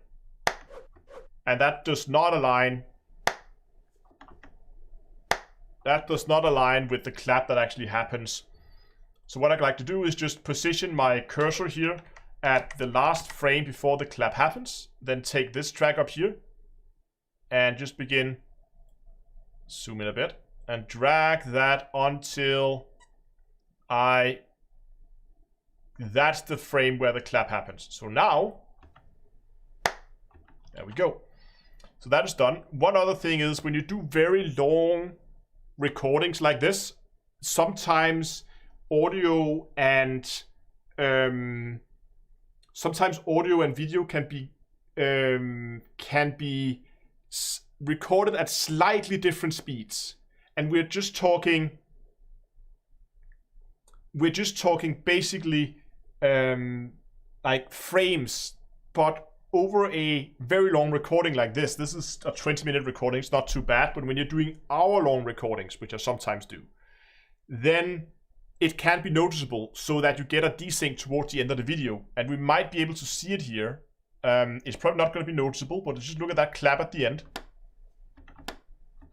It looks okay, but if we do it frame by frame, you can see here the clap happens, but you can see it actually not happening yet on the video. So what I'm just going to do is I'm just going to quickly get rid of the end of that one.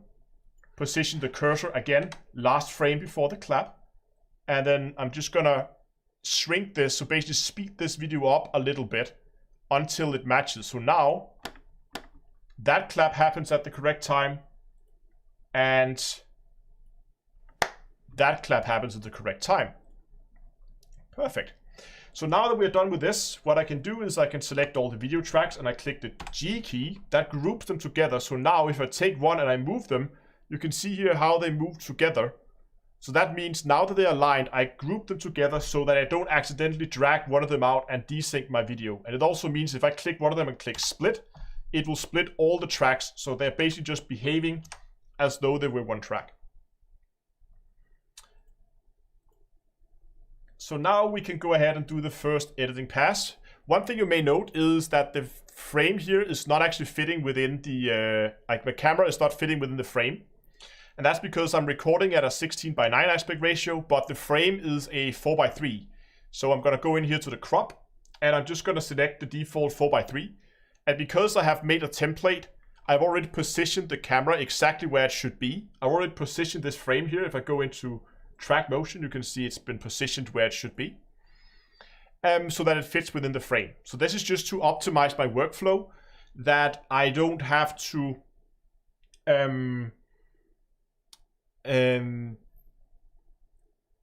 so that I don't have to go and every time sit and position it, and I'm gonna mess it up sometimes. So just having all this that I need to do every time done, so much easier. If you feel like going exploring, but don't. Okay, so now we can begin the actual editing, and this is going to be the first editing pass. On this pass, we are just going to edit the camera, and then we're going to come back and edit the video afterwards. We're going to add in all the B-rolls later, but for now, we are just going to be editing the main camera track. Hello, ladies and gentlemen. So what I'm going to do now is I'm going to jump around the video because I did multiple takes, and I always want the last take because that's the one I was happy with. Hello, ladies and gentlemen, and so here I'm actually not doing the intro. Hello, ladies and gentlemen, and welcome back to League Game. If you feel like going exploring, but don't. If you feel like going exploring, but don't want to fly. Okay, so there I'm gonna cut it. This is probably gonna be very confusing for you guys having me talk both on video and on stream. But hopefully you can hear the difference, maybe in volume or something like that. I don't know. So I'm just going to listen to this, see how this goes. If you feel like going exploring but don't want to fly halfway across the galaxy, then stay tuned because today I'm going to give you 10 places you should visit that's within reach from the bubble. Perfect. Okay, so we're going to give that, just going to zoom in a bit, we're going to give that like half a second extra lead there. And then I'm just going to do a half second. That's a little bit too much, so we're just going to drag that out a little bit there and there. Just gonna do that a half second fade to black. There we go. When the fade to black starts, we're gonna put in the intro. And again, I have tracks for the intro down here. And yeah, I'll fix the green planet part. You'll see later how you organize it. We're just gonna check again. I'm gonna check the audio meter here. Visit that's within reach from the bubble. So I peak at around -9 dB on the audio. And then we're going to listen to the intro. It was a little bit quieter, but that's fine. So here, about right around here, when the audios begin to fade out, one thing I should probably do, I need to fix this. I always forget. I always think I should fix this next time, but I always forget. Is I need to adjust the levels. You can see. Can you see it? I don't know how well it shows up on stream because the colors are a little muted on stream. Can you see this black here? It's not really black. That is black. That is not. So I'm just gonna go in and just gonna quickly fix. Oh, that's not it. Just gonna quickly fix the black level. So now it's closer to black. And I just need to go and fix it in the source file, but I always forget.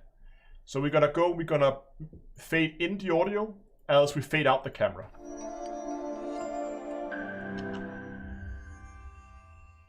So right around there. Now, we're gonna do an ad integration in this one. And I feel like since this is an exploration video, I'm gonna put in the GameGlass integration. So I have the GameGlass ones. Here's the one for Elite. And this is just here as a VAD file. This is the this is basically that's just a Vegas file. So this is a non-rendered version of it. It's just the edited file. So I'm just gonna drag that in, and then we can put that integration in there as a track. So you can see here, I have the audio levels from the video track is pulled down by 10 dB because I don't want the audio to be too dominating in the video. The audio from the gameplay should be there, but it shouldn't dominate. But in this case, is this actual like me talking? I'm just gonna fade that in slightly. So I don't want that in this track, so I'm just gonna drag that up to the voice track. I'm gonna check the levels again.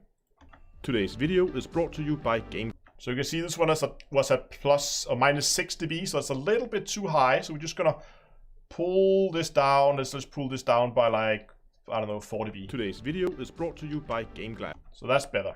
Okay, that's an ad integration, pre-done and ready. So remember to save, and we can just continue the editing process here. Hello, ladies and gentlemen, and welcome back to Elite Dangerous with... Hello, ladies and gentlemen. I'm going to go through them ordered by their distance. Today we're going to go... Okay, so what I'm doing here again is I'm jumping around between the different tracks because I want to find the last time I do the intro, because that's the one I want. And again, I'm going to give this a half-second lead. That we don't need. Snap that on there. Do a slight fade out, not too much, just half a second there. And then give it a half a second in fade in here. Hello, ladies and gentlemen, and welcome back to Elite Dangerous. Okay, so now we're just gonna basically sit and begin the whole editing process. And basically I'm just going to listen into the video, and whenever I spot something I don't like, I'm going to go in and do some editing. Astronomy. Today we're going to go...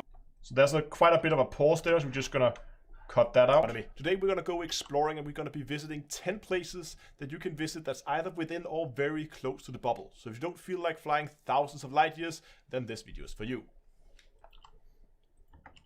Get rid of the dead air there. I'm going to go through them ordered by their distance from Seoul, and we're going to start in Seoul. Okay, so I need to remember to put in the spoiler warning I recorded at the end. But before we start, I just want to give you a quick warning. It will of course be a quick warning. If you like to go and explore and find things for yourself, there will be spoilers in this video. Okay, so there's the spoiler warning. Drag that all the way back. Thank you. You go there for you. But before we start, I just want to give you a quick warning. If you like to go and explore and find things for yourself, there will of course be spoilers in this video. Okay, so now we're moving on. So we can begin to write the... we have our notes here, of course, that we have been... writing. What I'm just going to do is going to hop back to our project folder. And we're going to make a new text file. And that's going to be the description. So in the description, we're going to start with a timestamp. We're going to put in all those timestamps, always using Hello Dave. We have the intro. And then I'm going to put in a marker here. And this is the part from... So I'm just going to press M to put in this little marker. This means if I ever need to find my way around the video, I can always just go to these markers and then locate where that is. So what I'm going to do is I'm going to look at the timestamp out here. So this is at 1 minute and 9 seconds. And this is Seoul. Yes, I do, Dunkel. I note them doing editing. It is much, much faster. Instead of doing it afterwards, having to sit and scrub through the video. As I'm editing, I know like, okay, now I know this point, and then I just add it in there. It's so much faster. So now we know this is where Seoul is going to be. And is there anything we don't really need to put in the name of the system since it's already there? But you know, for good reasons, just for good measures, what I'm going to do is I'm going to add in an extra space there. Put that in there.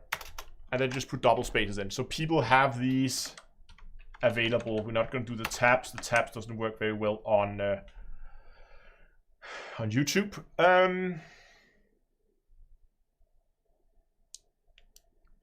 Thank you, Ian, and thanks a lot for the very generous super chat. I'm glad you guys are enjoying this. It's always fun trying to show some of the behind the scenes stuff.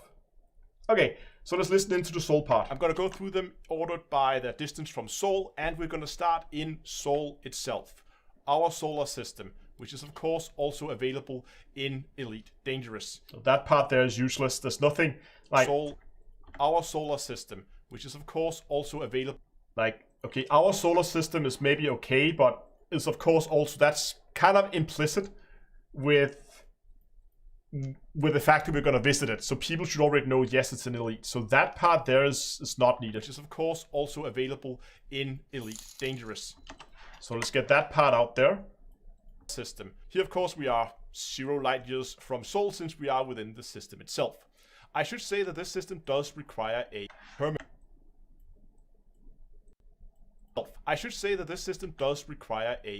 So you will need to increase your rank with the Federation in order to get access to this system. If you're not familiar with permits,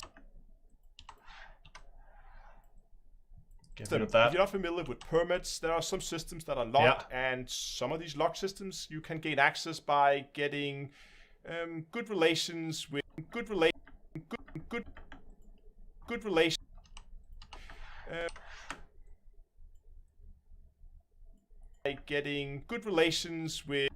So this is actually an interesting thing. You don't necessarily have to be afraid of doing mid-sentence jump cuts. I know normally it's something that you would be recommended not to do, but I think that jump cut, very few people would notice that. Just take a look at this. Getting good relations with factions that control the system. There's definitely more, like sometimes I do have very noticeable jump cuts, but this one is okay, I think. I try to avoid the too noticeable ones, but sometimes it's more important to keep the flow of the video than that people notice a jump cut, I think. Factions that control the system. Okay, let's cut that out. Let's move over to the next section here. Once you get your... Get rid of that, drag that over there. System. Once you get your Sol permit, a good little trick that I really recommend if you want to get into editing is whenever you do a cut or jump between two videos, instead of playing it from the cut itself, play it from just a few seconds before the cut. You will notice every time I do a cut, I move the cursor just a few seconds behind so that I get a feeling, I actually see the cut happen, and I get a feeling for if I have too much or too little space here for it to feel natural. The system. Once you get your Sol permit, I highly recommend that you swing by Earth and take a look at our little blue marble from on top. Maybe see if you can find your own country, or maybe your own little city if it's available. And also while you're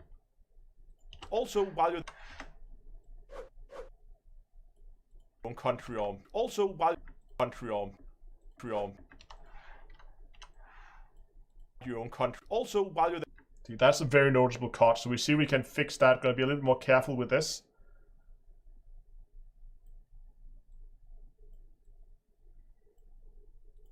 Maybe see if you can find your own country. Also, I'm missing the last part of country. Maybe see if you can find your own country, or maybe see if you can find your own country, or... Okay, so that just got completely messed up. Blue marble from on top. Maybe see if you can find your own... So we're just gonna get rid of that. On top. Also, while you're there, take a trip around the back side of the planet as well, since you can see the city lights at night. Of course, all the other planets are also available, so you're there, head out to the moon and take a look at it as well. There are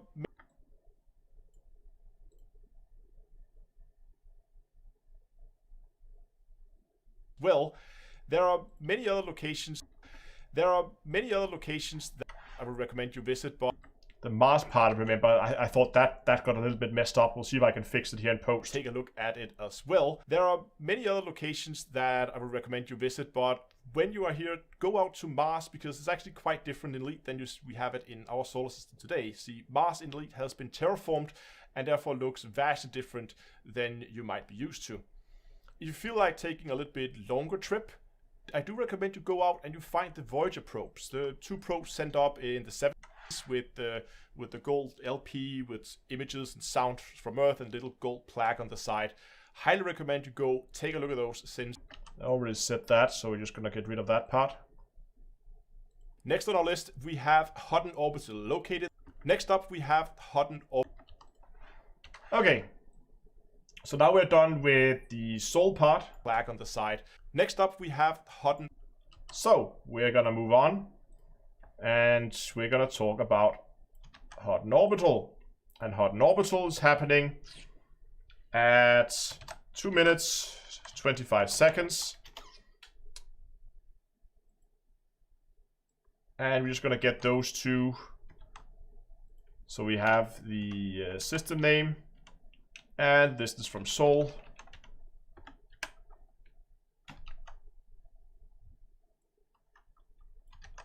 And I'm gonna remember to press, oops, that's not what I want.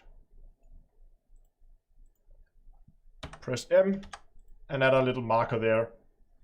And this just makes it so easy. If I want to go back and see where's the Earth part, then I know I just need to select that, and that's the Earth part, or the solar system part. So now we're going to go Hutton Orbital, and we're just going to continue. I'm not sure if we want to edit all of it now. I feel like you kind of begin to get the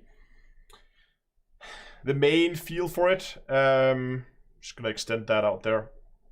How the whole editing process goes. I might just edit the Hutton Orbital just so that... how long was this section actually? Because this was going to be a long video. This was 1.5 minutes almost. Oh, I need to be very, very strict. This might be one. So if I have a video, I feel like it gets too long. What I will do is,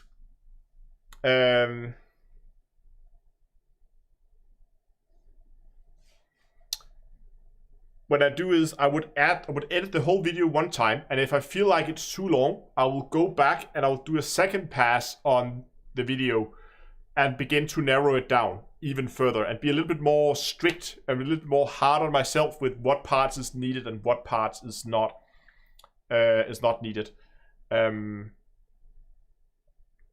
Yeah, I feel like 120 seconds per place is too much, because if I use 1.5 minutes per place, it's gonna be it's gonna end up being a 20-minute video, and that's too long. I really don't want this to go and be too long, so we'll see. But let's just do the Hutton Orbital, then let's begin to go and actually do some B-rolls, because that could be fun. Next up, we have Hutton Orbital. This is a station located in the Alpha Centauri systems, only 4.38 light years from Sol. This is a very well-known station amongst elite commanders because this is the furthest station from the main star. You actually have to travel over 6 million light seconds. A little bit too long pause there.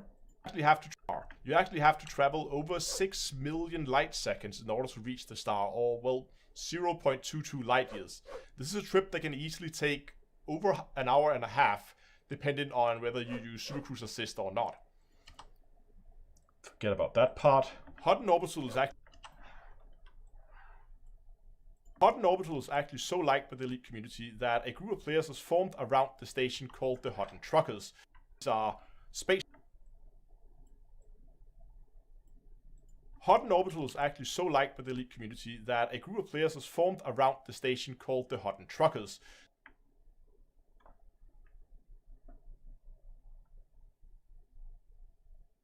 Hutton Orbital is actually so liked by the elite community that a group of players has formed around the station called the Hutton Truckers. These are space truckers that like to ferry things around. There's a few things available at the station that you can't get anywhere else. Just gonna again be a little bit more strict on myself to keep the video short. There's a few things available at the station that you can't get anywhere else in Elite. One of the things is the Hutton Mug, which is a rare commodity you can buy only on that station and then fly around and sell to other stations. They actually had a project last year where they tried to get the Hutton Mug shipped to every single station in Elite, which they actually did complete. That part of about them shipping the mugs to all stations is probably something I would leave out if I feel like the video is too long. But for now I'm going to leave it in, since I think it's a fun little fact. And it shows the dedication of the Hutton Truckers. And the Hutton mug is also available out of game, where you can actually go and buy a physical mug and get to have on your desk next to you. And the desk next to you.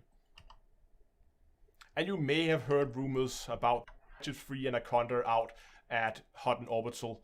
And well, all I can say is that is something you have to check out for yourself.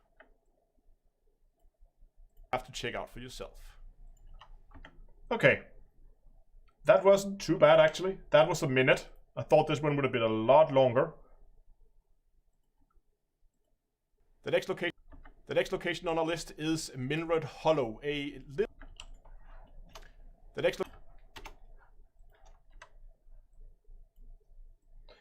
Okay, we're not gonna continue editing this now because I want to show you that part of the part of it with the actual B-roll in it. Recordings of B-roll, so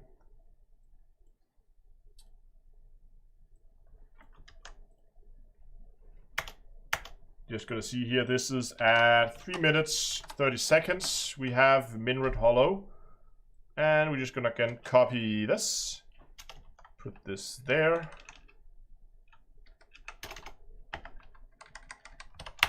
put that there, put that there. Oops. And Minred Hollow. There we go. So now I could then just continue my editing and just go through the whole video until I reach the end, of course. But for now, let's go and let's begin to work on some B-roll. I may have some clips lying around from old projects. I know I have a lot of video clips from Minred Hollow, but they're really, really old. So I might want to go and record new ones just because I feel like I'm better at it now than I were 3 years ago. So I probably want to go and record some new ones, and it's pretty close anyway. But there are places that I do not have B-rolls of. Of all things, I actually do not have B-rolls in the Sol system.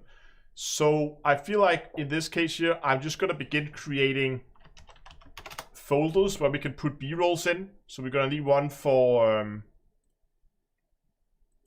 Sol. We're going to need one for Hutton Orbital.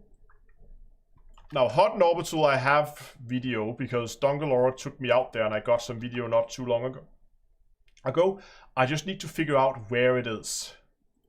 So the question is, if I search Hutton Orbital, will it find anything? What video was that used in? No, it only found the folder we just created.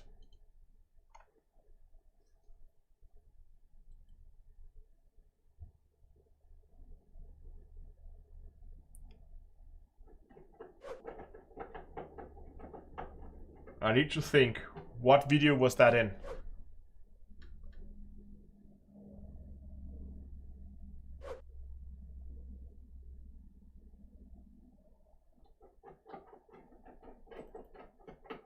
Was it worth a visit? Noisy bunnies. Wasn't it worth a visit?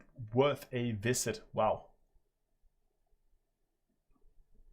Recorded 2019. Okay, let's see here. It's caught by date, so 06/11. Created a folder called Raxler. On that day.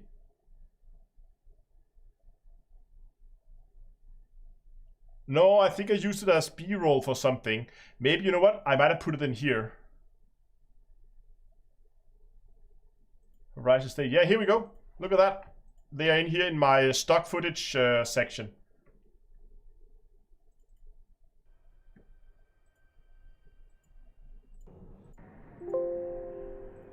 That's perfect. Now, even though it's not space efficient, what I often like to do is do copies of either of the stock footage, but in this case, we're just going to basically drag it in since it is stock footage. But if I take from a different, if it's from the stock footage, I just drag it in. But if I take it from another video project, I will often copy the file over so I have a new copy of it.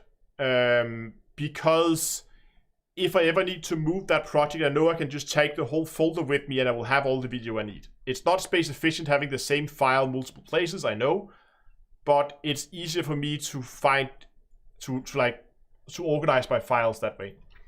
So before we go in and actually record some more, I just want to quickly show you how I edit my B-roll. So we're just going to drag that all the way out there. And I can see there's some audio there we might want to get rid of. But who knows? Might be okay. This is us talking. Hmm? Yes. Yeah. That's the audio of me talking, or half of the conversation of me talking with Dongle. Okay, so when editing B-roll, you can see there's a lot of like the camera just moving around. So what I like to do is just to scrub through it. And to look for like panning shots like I did there.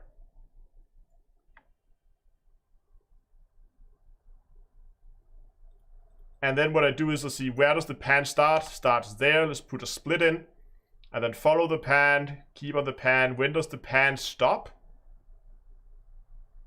And it pans, and oh, I kind of mess it up there at the end. You see I go fast. So that's no good. So we can potentially use like that part of it, but it's just a star, so that's not too interesting.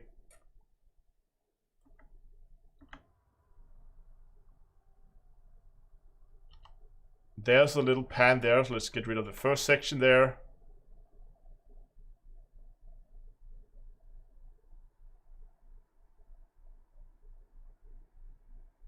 And these pans are like longer than what I need, but there we go, it stopped. So we're gonna go, where does it start again? There. So that's our first little section of B-roll that's usable footage. What else do we have? Me getting out in a fighter. Doing the usual stick the fighter on the camera underneath the fighter. Okay, so there's a shot kind of like that, looks okay.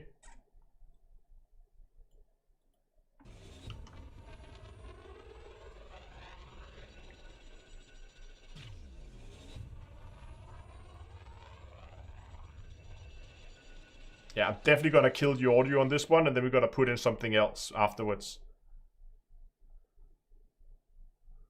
That's a pretty cool shot. It kind of gets a little bit weird there, so we're gonna cut it there. And then I just keep scrubbing through the video until I have what I need.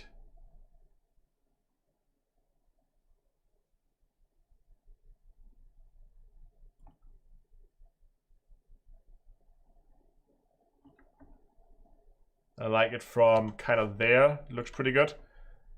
Kind of see the station.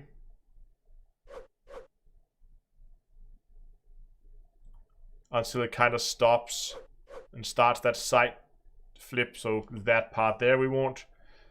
And let's just keep doing this until I have all the sections I know I want.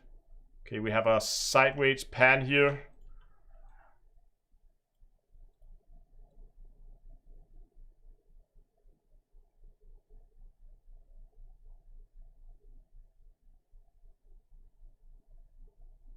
That's a very long pan. Yeah, this is a sweet pan. It's very slow, so if I were to use it, I mean, we could do all kinds of cool things with this one, right? So what would be fun to do with this was to do like a speed ramp, I think, because it's a very slow. What do you have, Dongle? Ah, you have the full flight out there. I don't think I need the full flight because that would be too much to compress, I think. But this is a very slow, very slow pan. So we have the option to begin to play around with actually speed ramping it. So we're gonna put in a velocity envelope, and then I'm just gonna drag this up to, let's say, double speeds around that. probably more. 3 times speed.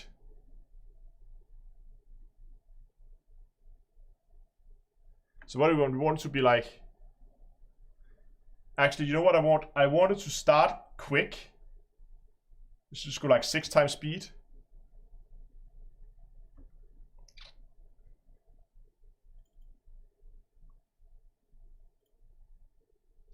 And then go down to a slower pan again. So it starts like slow.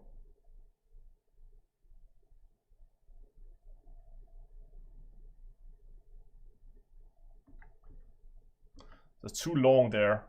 So this one needs to be even faster. Just go like a full 10 times. And then we need to drag that node in there. And then make those a little bit tighter.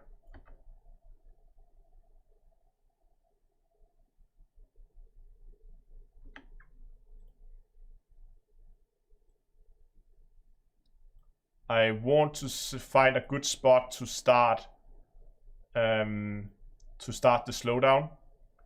So we can go.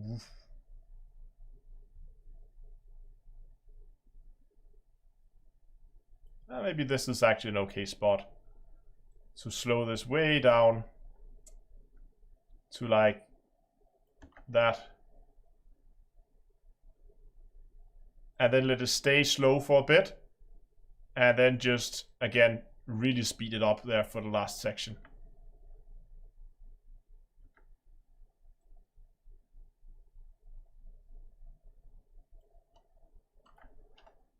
So now instead it looks like this.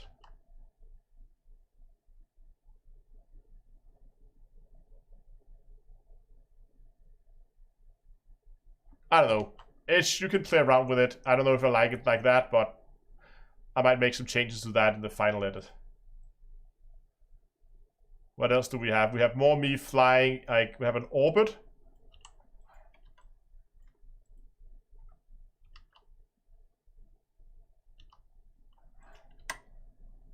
Oh, I'm messing everything up here with my camera work. And I'm not keeping the station in center view. And I'm losing, like, that's a better orbit. I realized that first orbit wasn't good, so I did a second one.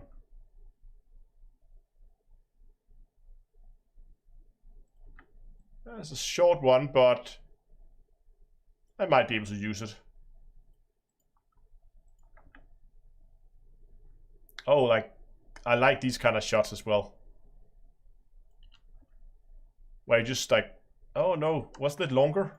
Oh, please. Tell me I made that longer.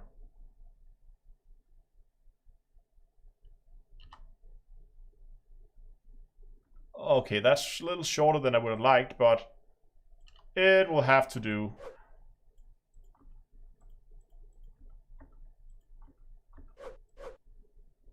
Oh, there's a longer one here.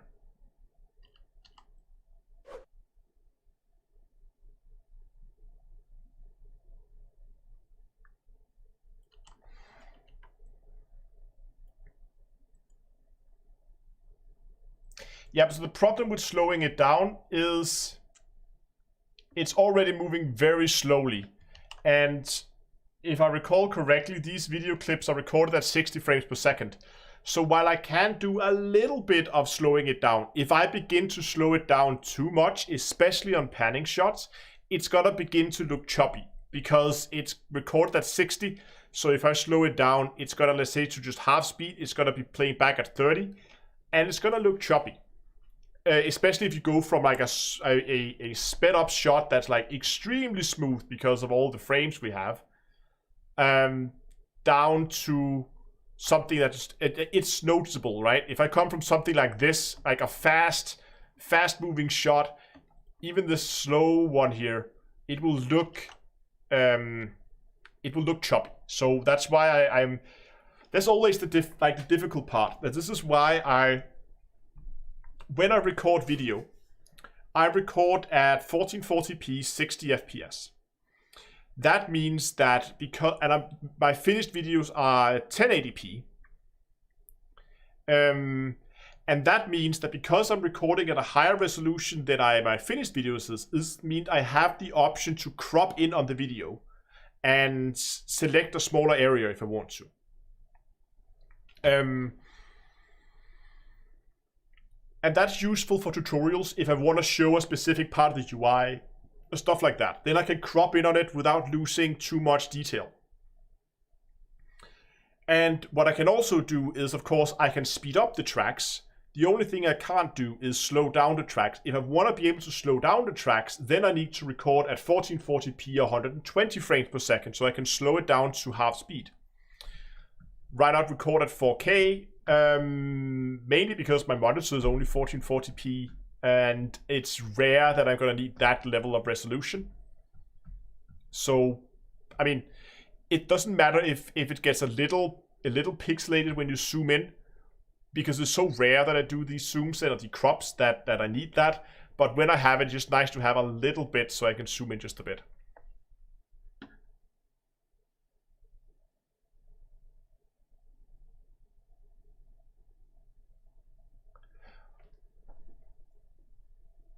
Yeah, I would agree. Frames is more important. It's better. I would rather have a slightly blurry or slightly like pixelated video that's running smoothly than a choppy video that's like super clear. Hawks credit the D2A in the last year's material farm video for HIP, and was that actually your location though? No, I was not the one discovering it. I did a video on it.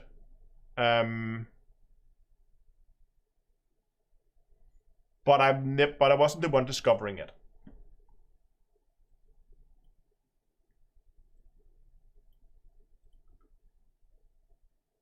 Have a cool panning shot there.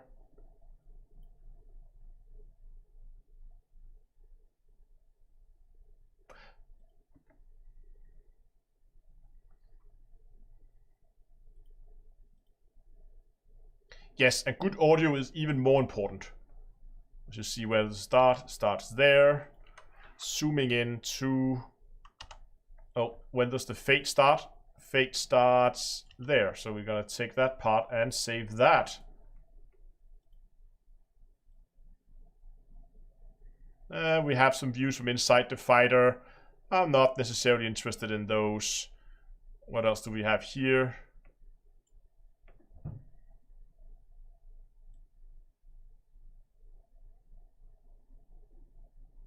Have like a spinning barrel roll kind of shot. And then me docking. Let's just quickly do the other one here. See what's in that.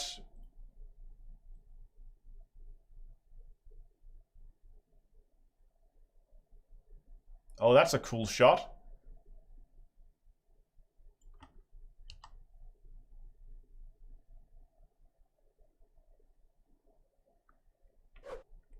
Damn, look at that camera work.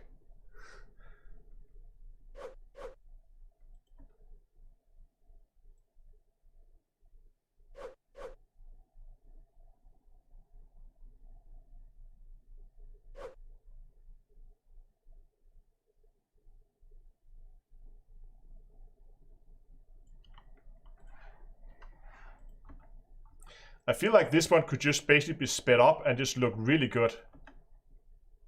That's too much though. This one's pretty good.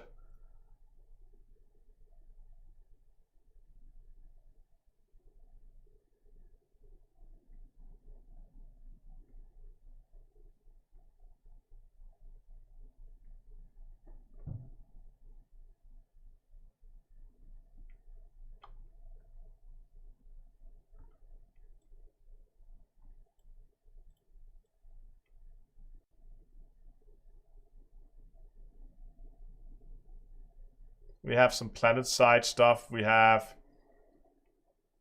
me trying to find a good angle to get a ship flying in, it looks like. And a little bit more...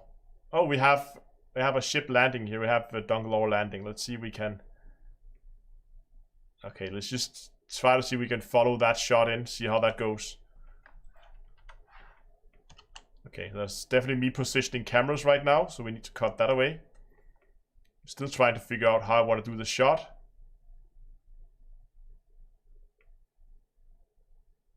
Okay, so around there it starts.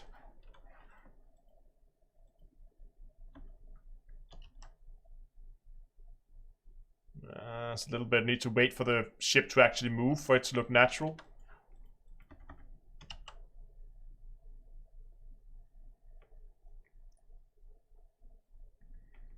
Orbit around the ship.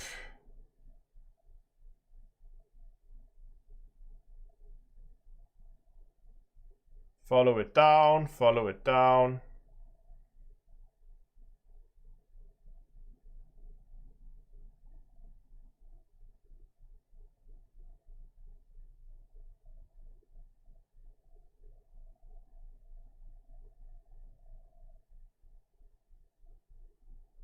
Nice.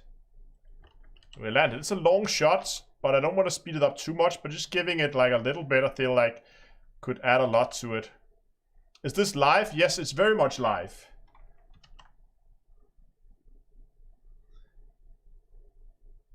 Okay, so now I kind of have the B-roll that I wanted here. I feel like I want a B-roll like inside the cockpit. Maybe I can steal that, Dunkel. You had a video, didn't you? You said you had a video. We're gonna steal that from Dunkel. Unless, is it external camera, all of it? Or did you have the full trip? Oh, okay.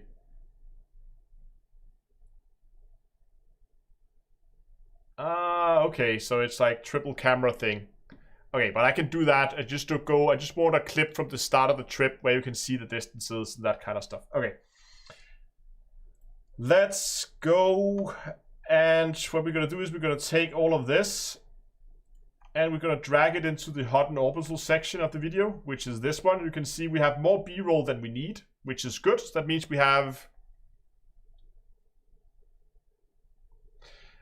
no, I just basically won't like, I can do that. I'm just gonna take a trip past, I'm just gonna take a trip past Alpha Centauri and just do like a clip where you like go into the map, target the station, and then you can see the distance on the HUD there. Okay, so now we're just gonna quickly go. You can actually go and. Okay, so just because this is gonna get confusing, but okay. You can actually go and buy a physical. You can actually. Just gonna quickly review the clips again. Next up on our little tour is Minrod. I said this is a fast. Oh, hold on.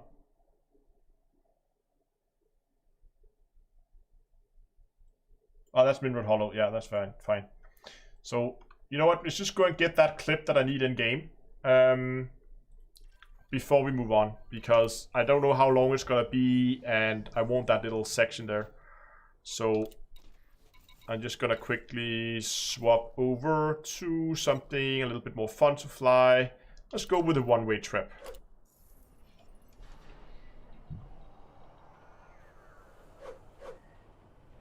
Stunning one. Stunning one. I don't know how it's pronounced, but thank you. You're very welcome. Let's just go and get a little bit of B-roll at hot and orbital. Oh, not hot and orbital. We're going to look for Alpha Centauri. There you go.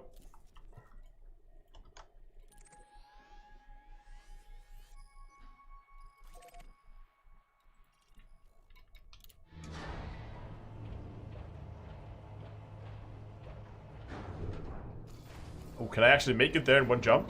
I might actually be able to, almost, perhaps. Yes, I can. Nice.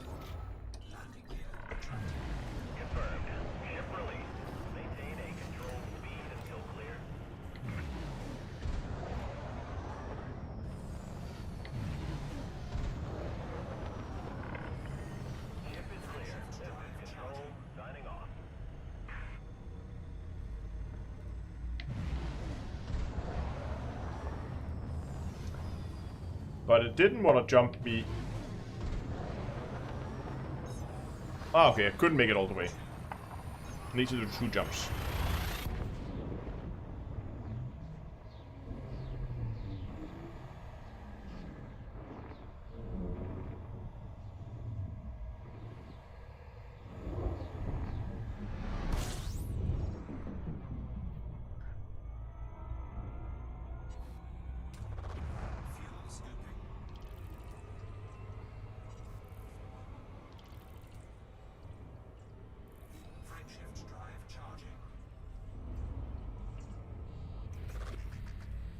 Wait, hold on. How many jumps does it take me to get there? Okay, apparently it was 3 jumps to get there. Yes! Is it that late? Alright, okay. Okay, well, we just do a quick few jumps here. I just want to remind you guys to go down and give the stream a like. It really, really helps a lot. I know this is a little bit different than what I usually do, but if you still enjoyed, then please go down and like the live stream. And as always, of course, if you haven't subscribed to the channel yet, I would really appreciate if you do. You can also in the chat find all the links for all the good stuff like Streamlabs, where you can do one-time donations at tip.d2a.com, or you can do it through recurring donations through Patreon at patreon.d2a.com. Finally, of course, you can also find a link for Discord if you want to join the channel's community, and you can find a link for the merch store at d2astore.com, where you can get yourself t-shirts, mugs, hoodies, all that good stuff. You can see I have multiple mugs with me today. Okay, I'm just gonna quickly get my my recording software up over here on the streaming PC. Hey, no signal. Give it a second. It should pop up again. There we go. Okay, just throttle down in game here. Then we are gonna go ahead and start a recording. And then what I want to do is just maybe not point straight into the start at the beginning of the video. Like so. Oh.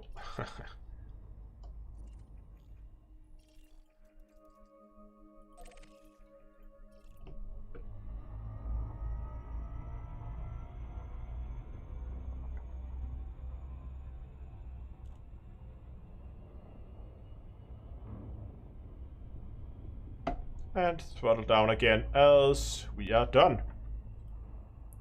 So now that we've recorded that, we're just gonna go and catch that clip.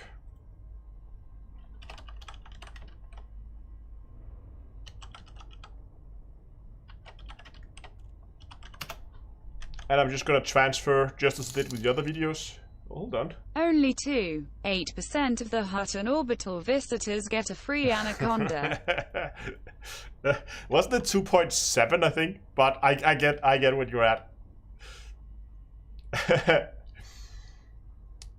5 things. Again, I'm just transferring video clips over. There we go. So now we can go back here, and we can open up our folder. Can jump back into our project. And in here, we'll now find our recorded video, as we just did. Drag that in there. And again, we're just going to trim it.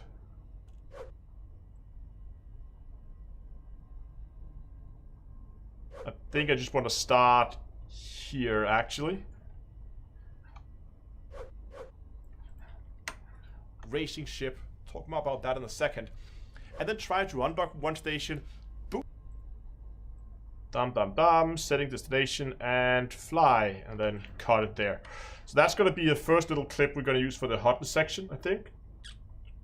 Let's see how that works. Next up, we have Hutton Orbital. This is a station located in the Alpha Centauri systems, only 4.38 light years from Sol.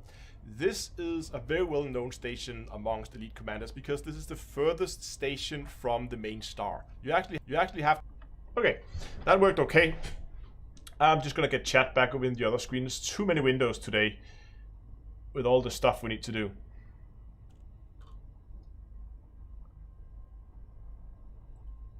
Light years. I think I want that clip with the ship flying in stated as the next one. I like to try and do just a little bit of storytelling in the way I organize my B-rolls. So this is quite a long clip. You actually have to travel over 6 million light seconds in order. So one of the reasons why I like to drag the video over here when I edit, because then I can kind of see how much material do I have to how much do I need to fill. So right now I know I can be a little bit more like, I can cut away some stuff because I have more material than I need. So I can go and say, you know, that whole little like flipping around thing, there's kind of like a part where I'm sitting still here. And then there's a part there when I begin to kind of pan around and go down to the star. So when I start the pan, I'm gonna take that section there instead and use that from the main star. You actually have to travel over 6 million light seconds in order to reach the star, or well, 0.22 light years. This is a trip that can easily take over an hour and a half. Hutton Orbital is actually so liked by the elite community that a group... Okay. There was the clip with the ship landing. And again, it's a long clip. And we really only have very little space left already. So we're gonna cut this one down as well. And probably gonna get the most quote-unquote action part of it. Which is probably the landing itself. So we're gonna cut away part of the ending there.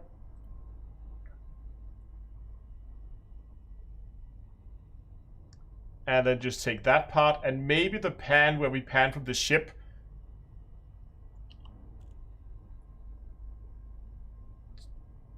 to the station. So if I take those two and put those in,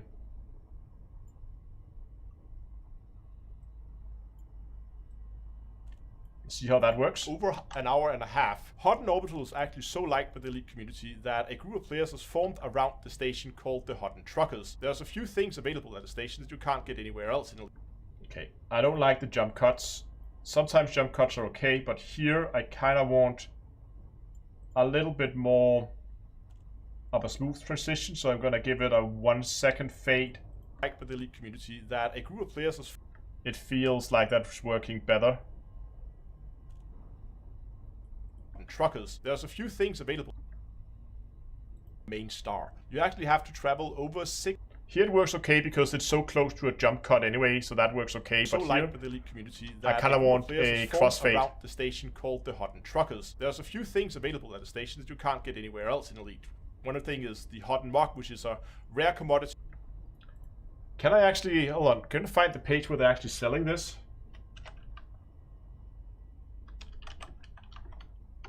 Hutton Mug.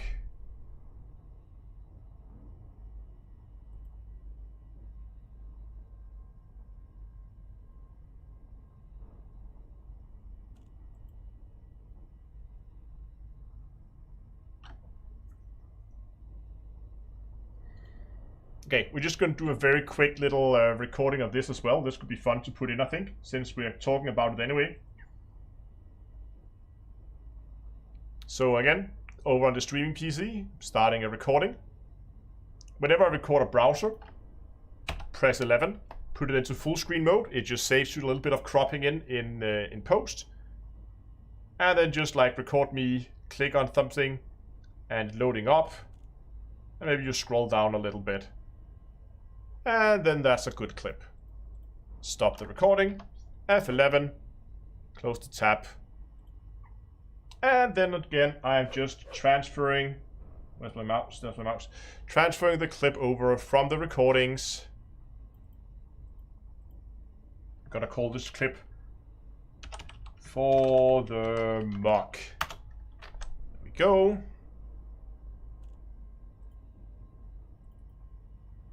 Elite.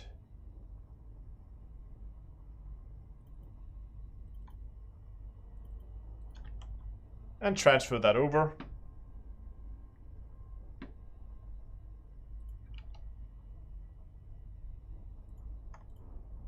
Pull it in.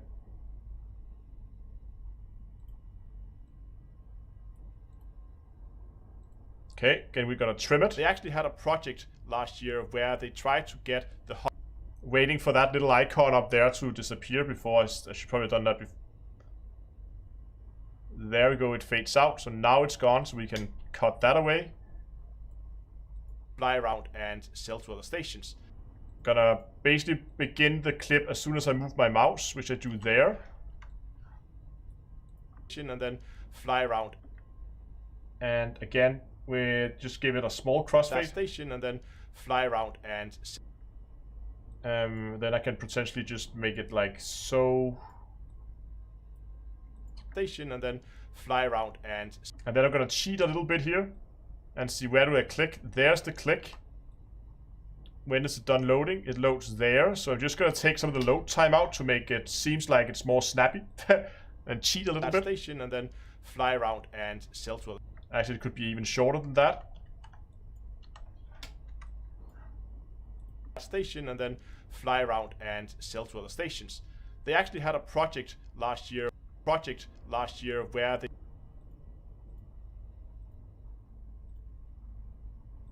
I feel like there's the wait time here when it loads in.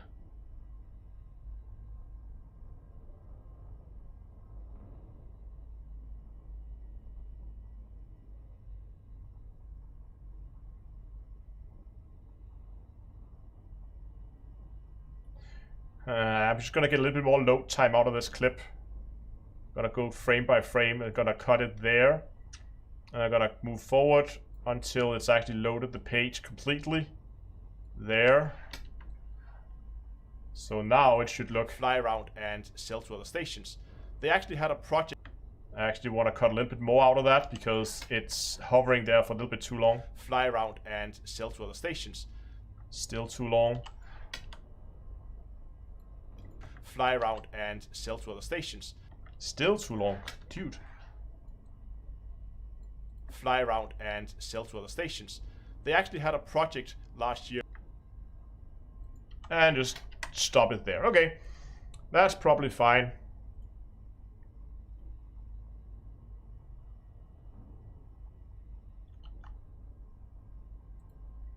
Fastest. So what else? Do we want to use that? It's so fast. It didn't come out as good the speed ramp as I wanted to, so I'm going to use some of the shorter clips. You have to fly. That's too fast. So that's what this one. Way around the planet. Okay, we're going to use this little pan. It's so short, this pan, that we probably have to. Nah, it's probably too short because we can't do a crossfade with a clip this short. So what I'll probably do is I had like a zoom into a hangar. In fact, this is very long pan not there. The way you would expect a moon to orbit in. We're gonna use this clip here. Again, crossfade it a little bit. The stations. They actually had a project last year where they tried to get the Hutton mark shipped to every single station. Fly. And then I want at least just part of this one. They tried to get the Hutton mark shipped to every. I want to speed it up a little bit. They tried to get the Hutton mark shipped to every single station in Elite. And the Hutton mark is also available out of game where you can actually go and buy. Hold on, didn't I say that twice? Station and then fly around and sell to other stations. They actually had a project last year. Put this in the wrong place. Great. Let's get that clip away there then and just drag this one back. And sell to other stations. They actually had a project last year where they in Elite. And the Hutton mark is also available out of game where you can actually go and buy. Cut that there. Take that section there, put that in there with a small fade. Available out of game where you can actually go and buy a physical mock and get to have on your desk. And you may have heard. Just take some random clips here at the end. What else do we have here? So it had it's. Is that just like distant thing? Yeah. Have to fly. Gotta use these two clips for the last section. So we're gonna take that and give it a small fade, and we're gonna use the full length and get to have on your desk. And you may have heard rumors about the alleged free anaconda. Stop it there, and then take that. May have heard rumors about the alleged free anaconda out at Hutton Orbital, and well, all I can say is that is something you have to check out for yourself. The next location on our list. Okay, I'm just gonna go and use the last section of this because it's better, and speed it up a little bit. Something you have heard rumors about the alleged free anaconda out at Hutton Orbital, and well, all I can say is that is something you have to check out for yourself. The next. Okay. So this we end up not using, so let's just delete that again. And we're done with the Hutton section. Of course, background audio and all that kind of stuff needs to be added later. But what's the next section? Minrod Hollow, 11.8 light years from Sol. Okay, let's go and visit Minrod Hollow. Let's get some new footage of that.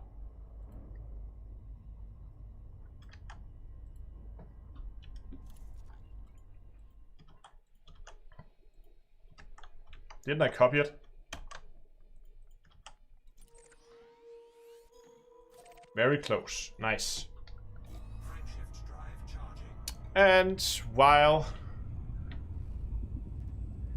that is recording, I'm just gonna get ready to actually record the section here.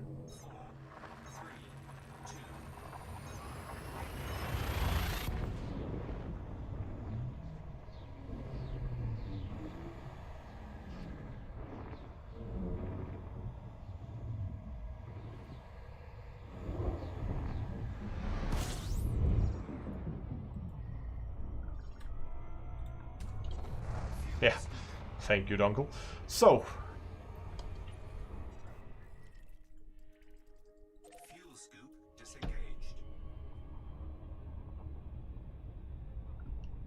how far is it? 200 and something light seconds. That's not too bad. So, how long is the video now? Video. Well, we're not done editing. I haven't done the finished edit on. Well, why did they put a split in there? That's probably a mistake. Oh well, that's not a terrible place to put a split anyway. Just gonna slow me down here a little bit. So, but like video right now, I only edited like 3.5 minutes in. Is finished or not finished. I'm done with the first pass, and I did just the B-roll for the Hutton part. But again, there's still a lot of editing left in this one. This is probably gonna be, I'll say, at least another 3 hours of work before it's done. So we're not going to finish it today, but just want to do a little bit more B-roll shot so we can get that. And then I actually have a video I need to upload. And I can show you, like, I have a video ready I need to upload. I can show you that part of the whole upload process. So that you can see that side of it as well. You don't have to finish this one. But yeah. I'm just going to quickly go over here and I'm going to start that recording of the background video. There we go. And come back into Elite. And then we're just going to record me chasing this weird moon around.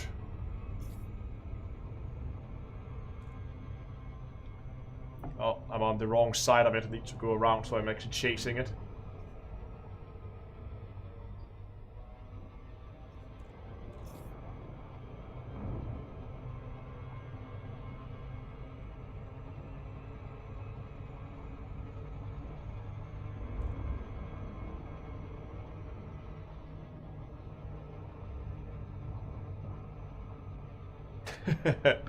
Stupid.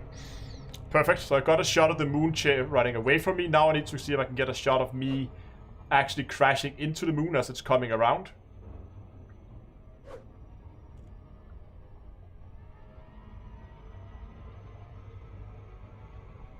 Can I see it? It's there. Just gonna slow me down so I can see if I can catch up to it. This looks about right.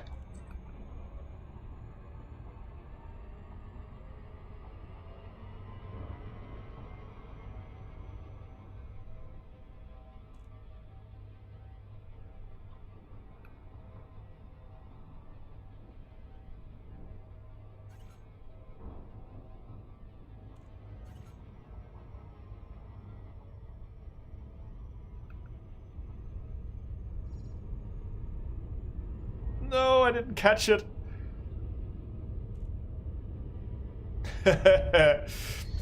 Okay, one more try. That'll make it. That'll probably make it into the video as well.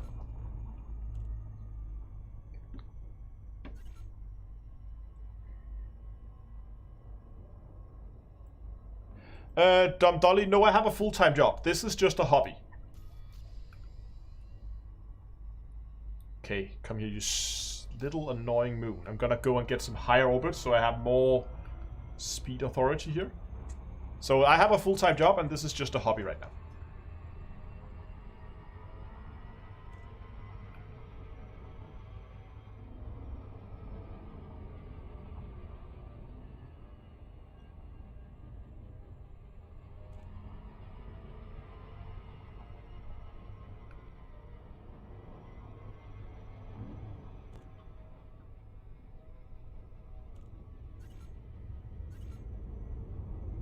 Perfect.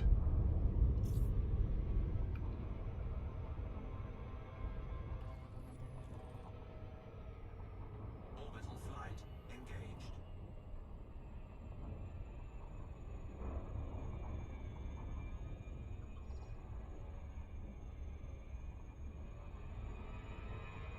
Oh, can we dock it over here in the mountains?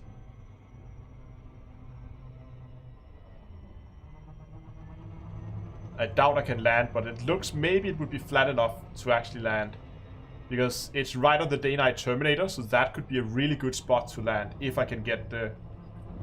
I don't want to spend a lot of time trying to drive an SRV up a mountainside.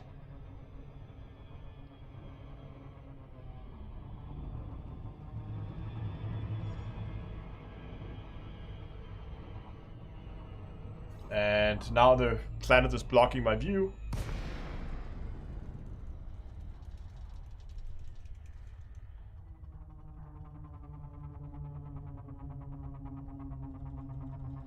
And it's day again. This is such a fuck. This planet. Yeah, I'm not gonna be able to land up here, but maybe I can. Right there at the summit, maybe. That could be flat enough that I could put down a ship there. Oh, I need to be careful. This thing is fast.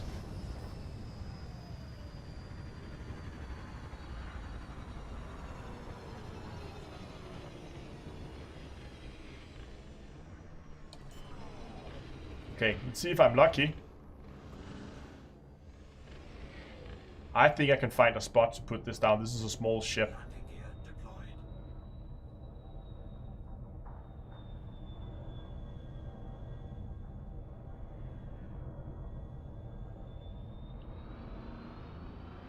Oh, there was actually a landing spot there. Oh, also right here. There, I saw it. There we go.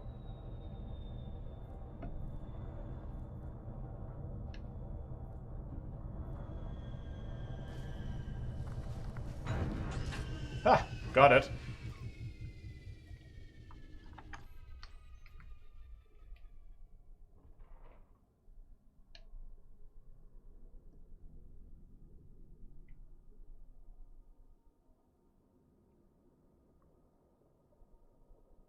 I need to find a spot that I like. Would like to see a little bit more of the mountains part of it.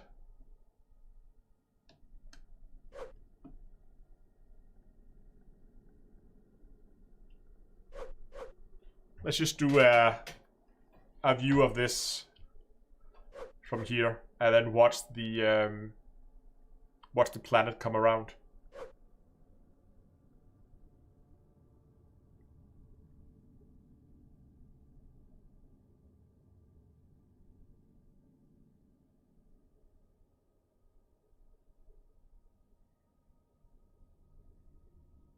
Yeah, I'm gonna get something with the SRV as well. Just want to have this shot first. Just gonna wait for the planet to come around again.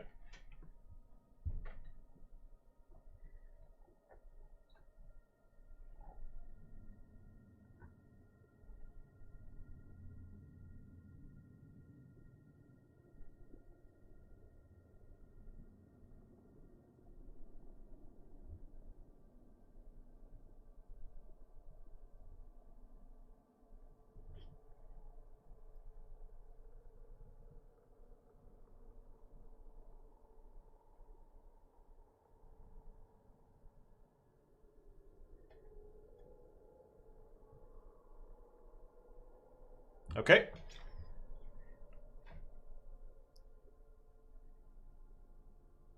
When will I make videos? Whenever there's anything interesting on Odyssey, I do it on in Hello Dave on Monday, unless it's big enough news that it can prompt its own dedicated video. Drive assist.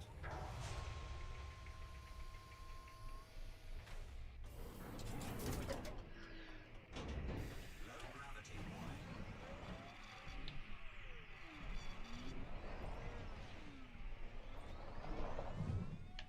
Can I even get out under this? Should be able to get out over here, maybe? Yeah. That was a pretty good shot. I think I can get one Want to get the SRV up on that hill there.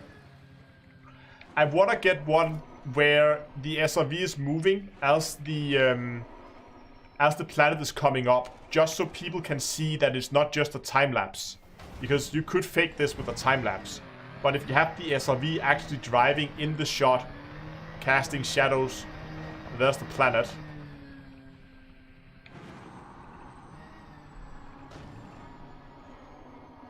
I just want to find a good spot to make this.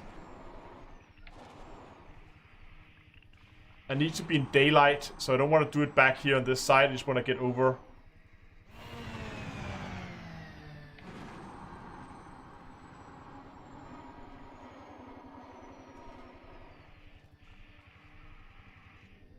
So here we have a good section with some daylight.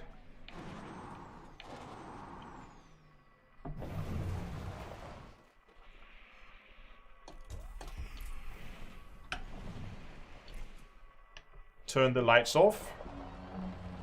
Reverse this up.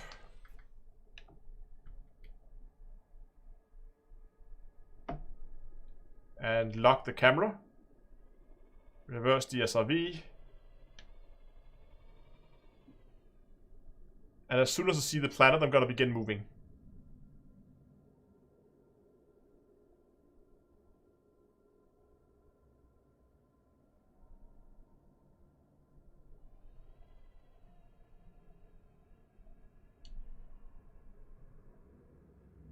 I should have the lights on.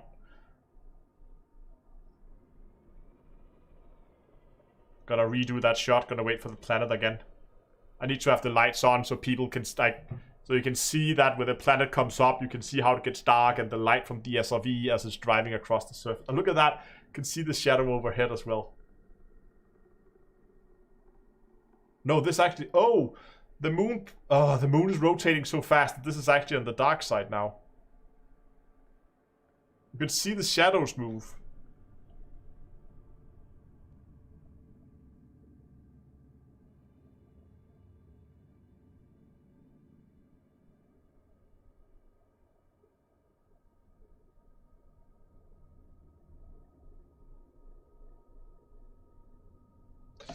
You know what? I need to move my ship. This is not a good spot. I need to get into the daylight and do it from there. So I'll just do it somewhere on the flat ground instead of up here in the mountains. I'm gonna go back to the ship and I'm gonna move down in on the day side of the planet.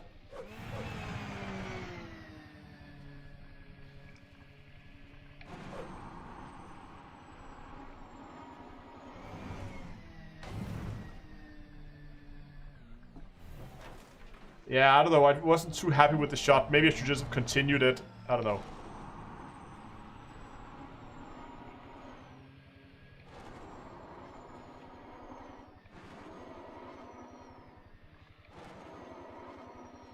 I might use part of the first take as well. We'll see how it goes. We can fix that in post.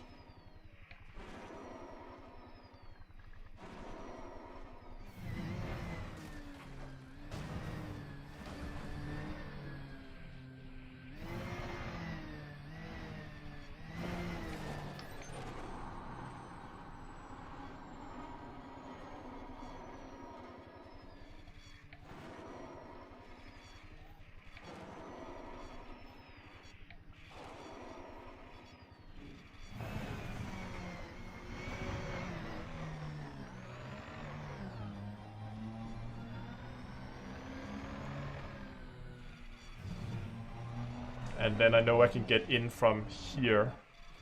Nope, not there. It kind of positions itself over a little crater, so it's a little difficult to... Please tell me I can get back in. There we go.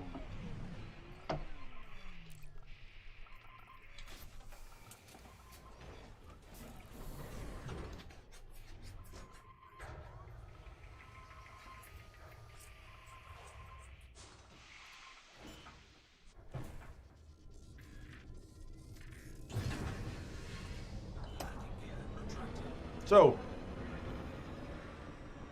where did the sun go? It's in this direction.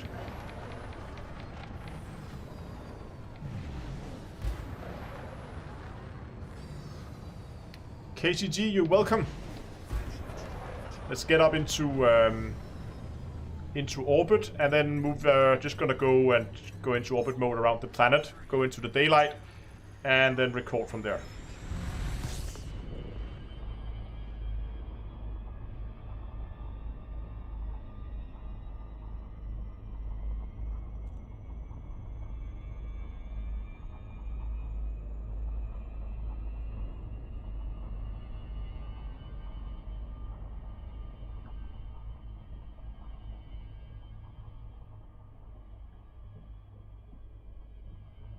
To get above the departure zone before we can actually go into orbit.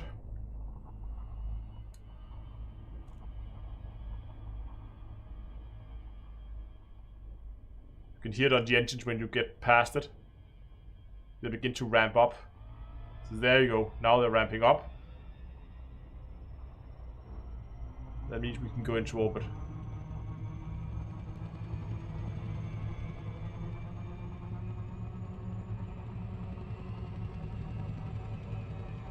And I want to have at least a few orbits to play with, so I'm going to go well into the daylight. I don't want to be right at the Terminator again, so that I only get a few orbits.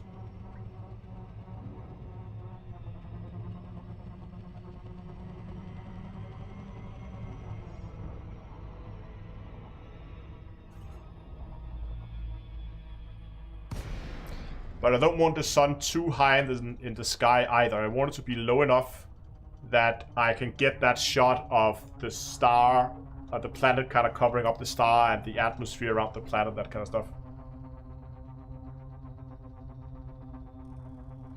And that's right. I mean, you don't, when you see one shot of a planet like this, you don't know, maybe you do realize, but you don't normally think about all the time it takes to go to the place, get the right ship, get the right equipment,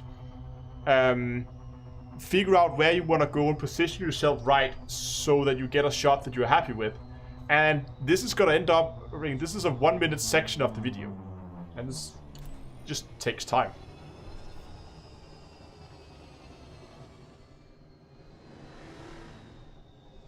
I can't see a thing. It's pitch black. Night vision. Hello, ground.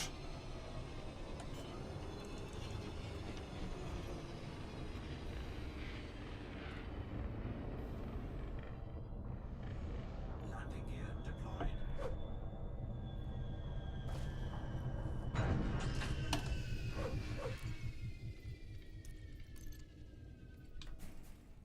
Drive assist.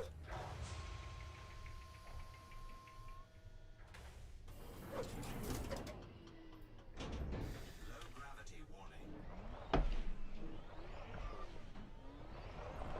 Okay, we're gonna try to replicate that shot from before. We're gonna get out of the line. Just forgot to turn the lights off on the ship. So we're just gonna go here. Gonna turn the lights off on the SRV. Then I'm gonna position it like so. And then I'm just gonna begin driving. Planet should be here in like 10 seconds, so I think perfect. Lights.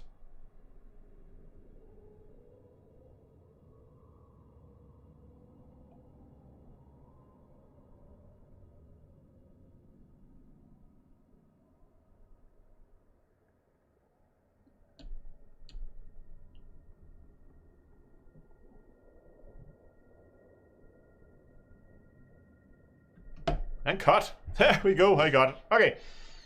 I'm pretty happy with that.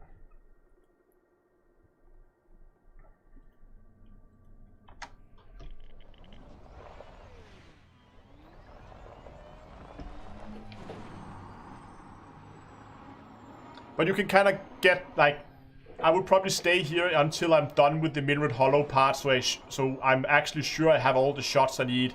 It would be dumb if I moved away and then realized mid-editing that, hey, I actually need more video, more B-roll of this place. So I'm gonna stay here until I'm done with that part of it, and then move on to the next one.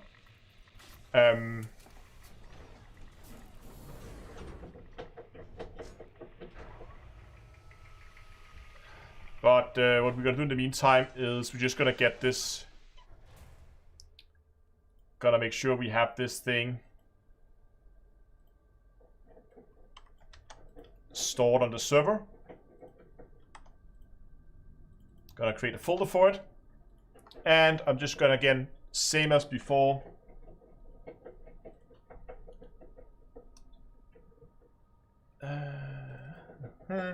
I'm gonna go over here on the streaming PC, so the one that's been doing all the recording. I'm gonna get the video, and I'm gonna call this one Fast Moon. And we're just gonna drag and drop, that is 3 gigabytes of data. Drag and drop that into the folder and let that transfer over. Okay. So now I could, hi bunnies. So now I could just continue this whole editing process, and as you can imagine, this is gonna take a while to finish. And I need to first like do the cam edit, then go back, add the B-roll, shoot more B-roll if I need it, which I probably do. And then just keep doing that until I'm done with all the sections. Then it needs to be rendered. But there I have done like TV kitchen style, and I've actually prepared some stuff in advance. I'm just gonna wait for it to finish transferring. There we go. So we now have the Fast Moon clip there we can use. Okay, just gonna quickly jump over on this camera here and just get some windows closed so I can actually see what I'm doing. Okay, so just for the last section here, there's a few things I need to do here, here, because I can't show the actual dashboard.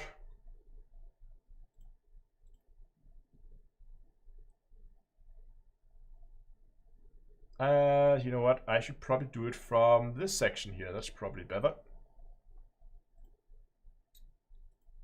Is this fine? Yeah, this should be fine. Okay. I just don't want to end up doing something I shouldn't. So, YouTube dashboard. What we're going to do is I have a video that I actually already finished that just haven't been uploaded yet regarding hot Jupiter. So you can see here I have the video. It is already rendered. And the video file is right there. But I need to create a thumbnail.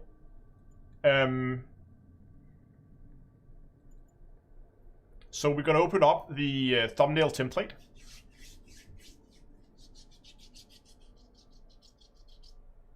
And this is our thumbnail template. First of all, I'm going to need a background. This is about hot Jupiter, so I have some B-roll shots here that I used. And I'm going to see if I can't find a cool shot.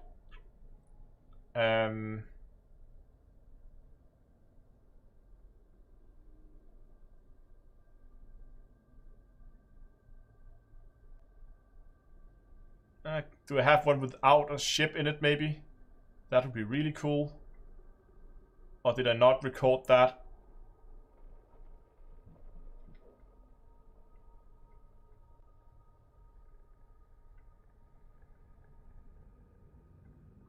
Seems I didn't.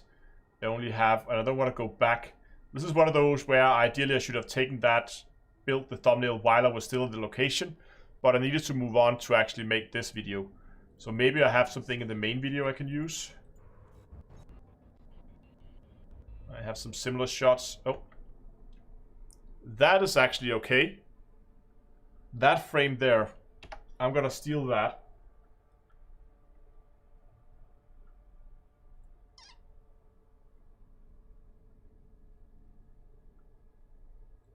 Yeah, I steal this frame. That should be fine. And we're just gonna take it and move it in here. We're just gonna do a thumbnail for this. Okay. Let's take this. It's way too big right now, so we're just gonna scale this down like so. That's probably fine. And then figure out where we want it. We probably want it like so. We want that to be below the banner. Probably want the planet to be fully in frame. There we go.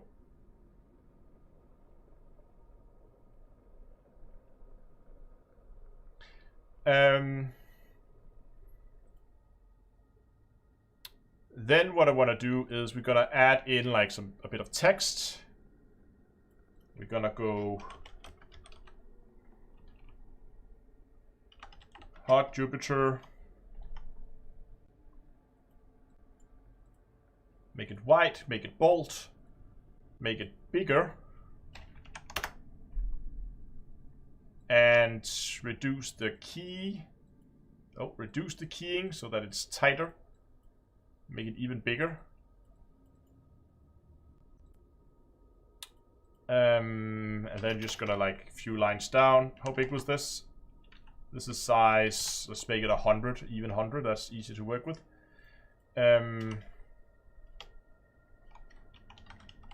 Oh. Capital S, hope. And we're just gonna go and move that over there. So it's just one. Like so. And then I have like a stock clip or like a stock thing I always use, should be here, called like versus or something. Yeah, that one there. Drag that in as well. Convert.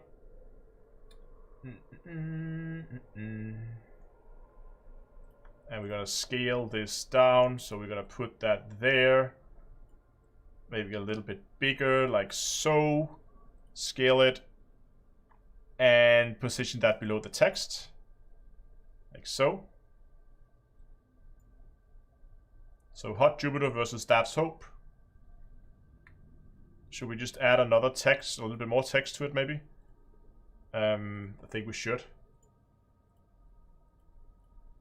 Ah, will you stop that?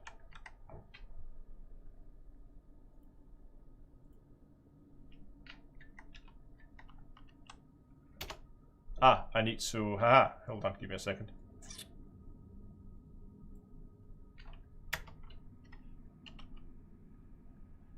And is it with H?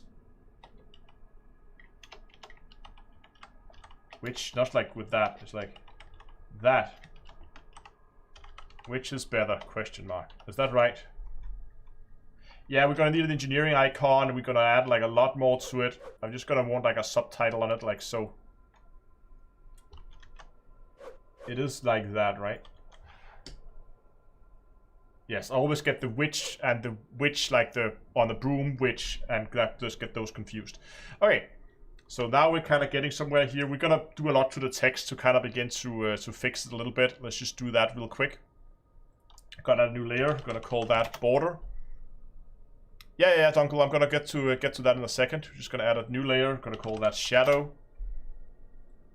And then we're gonna take this text here. And I'm gonna select all the text as an area select. We're gonna grow that selection by 5 pixels. That expands it out. Then I'm gonna take my bucket tool and I'm gonna go to the border layer and gonna put in a border.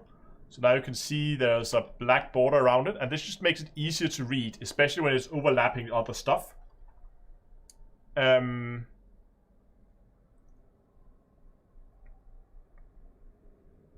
kind of want to make Daph's Hope be in the background, so I should have done that in separate layers. Could have, should have, didn't. I'll fix that in a second. Then we'll go to the shadow layer. We're gonna go back to that selection there. We're gonna feather that by 10 pixels. We're gonna go and keep our bucket tool, go to the shadow layer. This adds like a furry. You can kind of see it's like fuzzy. That is hard, that is fuzzy. And then we're gonna take the move tool, and then I'm just gonna sit here and like move it a little bit, just so we get a little bit of a drop shadow. It just makes it stands out a little bit. And then what I want to do is I want to go into this layer here, and I want to select that area, and then go in here to this layer, take my erasing tool, and just erase everything that's in there. Go to the border layer, do the same thing here, and go to the shadow layer and do the same thing again. So now kind of have hot Jupiter versus Daph's Hope, which kind of like overlaps and it looks a little better. We need some engineering icons so people can see that this has something to do with engineering. Can we steal something off Google? Elite, dangerous, engineering maybe.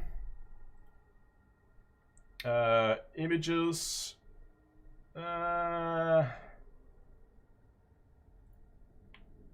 Because I think I have some somewhere, but I can't remember which video it's on, to be honest. I could go back and look in old thumbnails, see if I can find it.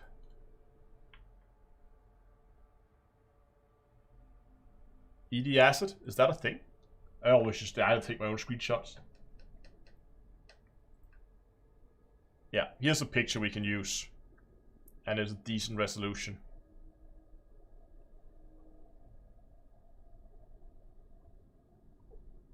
Jesus, that's a lot of screenshots.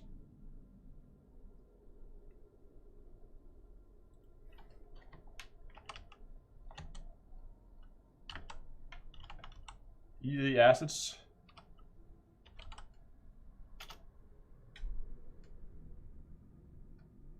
And then you go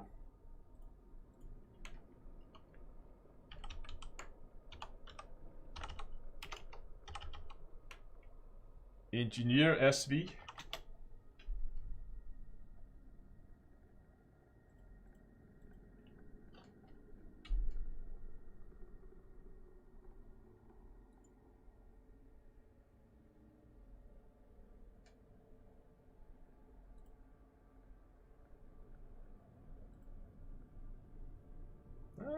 Where is it? NPC commands.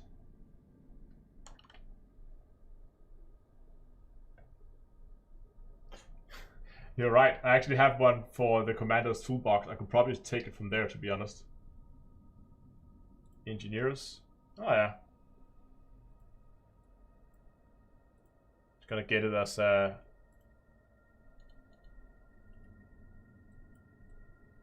file, drag it in, engineer icon, boop, boop. And I probably need to scale this down a little bit.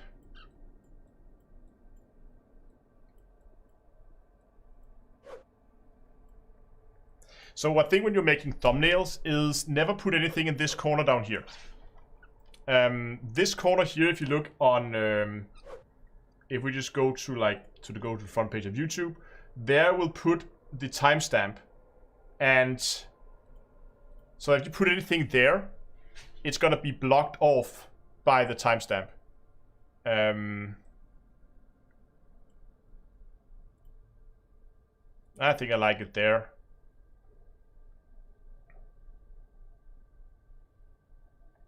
You know what, I'm gonna go to materials. Manufacturer materials, here we go. Nah, this doesn't give grade 4. It only gives up to grade 4.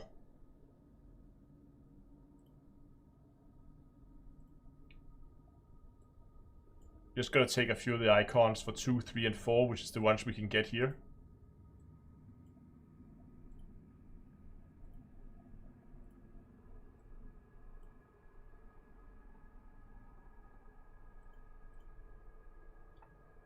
Now they're supposed to be different. They are different. Like they're not actually. If you look at them in game, they're not actually even in size. This is wider and they're different width as well. It's on purpose. Grade 1, 2, and 3. Copy those in.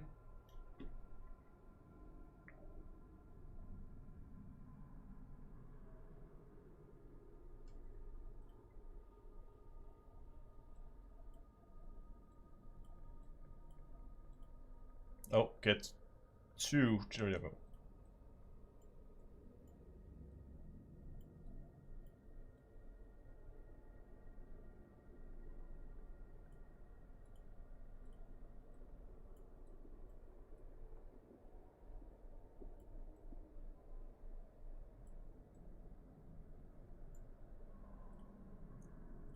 And 4.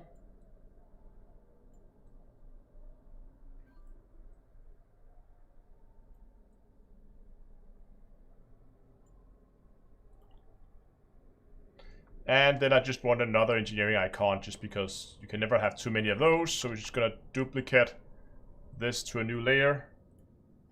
And I'm gonna take that and move that over there. Hot Jupiter versus Staff Soap, which is better? Okay.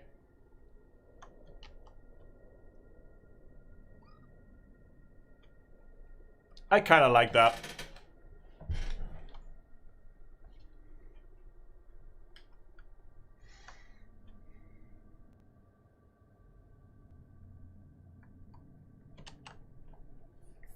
And it says, what is hot Jupiter? Well, you will see when the video comes out. Actually, tomorrow. So you can come by the channel tomorrow and watch the video. Okay, I'm pretty happy with this thumbnail. That's just the way it's going to be. You know what? There's actually one thing I want to do. These icons here, the engineering icons. What I'm going to do is I'm going to select it, select everything, and then selection, and then invert, and then get a pencil tool. And then I'm gonna make a color that's kind of like the color that is there, but darker, like a dark brownish color. And then just gonna color in that area there. Oh, that was a little bit too much. I think it looks a little better, so it actually looks like an icon, like so. And to jump over to the other one, do that as well. It just makes it stand out a little bit more. Select, invert, color, and just color this area in, color, yada, yada, yada, done. Oops, that was a little bit too much there at the end. Let's zoom out again. It's always good to like zoom out pretty far and see, and maybe it's a little bit cluttered. I don't know. That's the way it's gonna be. Might go back and do some changes. Probably won't. Just need a happy little 3. Exactly. Okay, so now we have all that.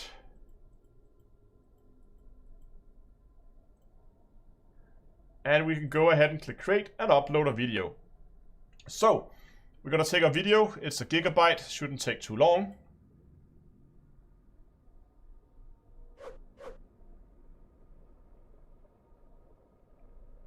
No, Davs is purposely behind. Jupiter. Wow. Versus Davs Hope. We're gonna make this slightly different. Let's call this one Easy Engineering Materials.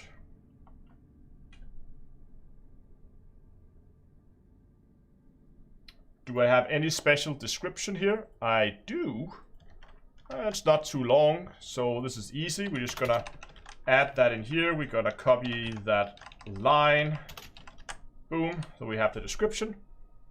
We're gonna take our freshly created thumbnail, plug that in there, and we're gonna go into more options. Does this have a... Every time I go there and Davs by SecretLab. It does have a integration, so we're gonna click that this video contains promotional or product placement or sponsorships, and we're gonna add some tags. So we're gonna elite, dangerous,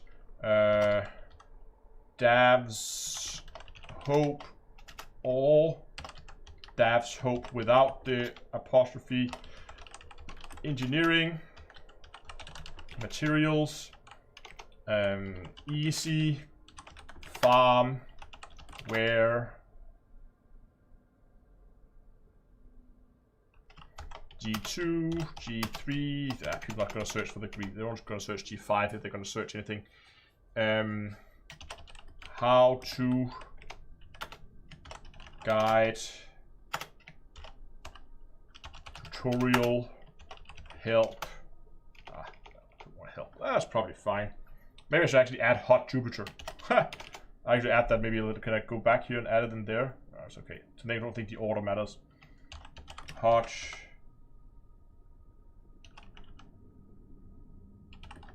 Jupiter.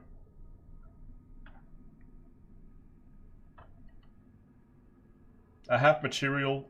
Oh, I have form. It should be farm or farming. There we go. That's some decent tags. game. We're gonna add that. It's gonna be Elite Dangerous. Wow, especially if I could spell Elite Dangerous, that would help. There we go. You can see it's already finished uploading. It's now processing. We're gonna move on to the next section. This is gonna be a monetized video, and because it's monetized, we are gonna go ahead and fill out. I don't have any adult content, violence, shocking content, harmful or dangerous acts. I don't have any of these, so we're gonna click none of the above.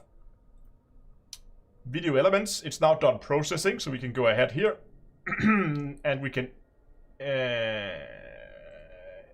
what we're doing here, we can import our end scene from a previous video. Gonna be one of the Star Citizen ones. So it takes all the end scenes, like the cameras, like the channel icon, and the next, the most recent upload, and also a subscribe, and the YouTube recommending a video as well. So every time I mention, so that's here, watching guys, the end scene, it automatically adds those in. We're gonna save those. That's already pre-made. Don't have any add-in cards. I would have put that in the description file. I'm just gonna go to visibility. We're gonna leave this unlisted. Actually, you know what? Let's just schedule it while we add it. We're gonna schedule that for Wednesday. I'm gonna schedule it for, let's say, 4 o'clock my time. That's probably fine. Then we're gonna click schedule.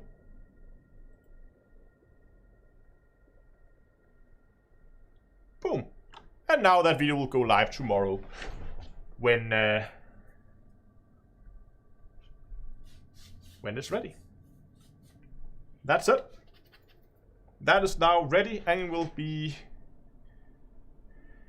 published tomorrow. So, from this point on, it is private, Dongle.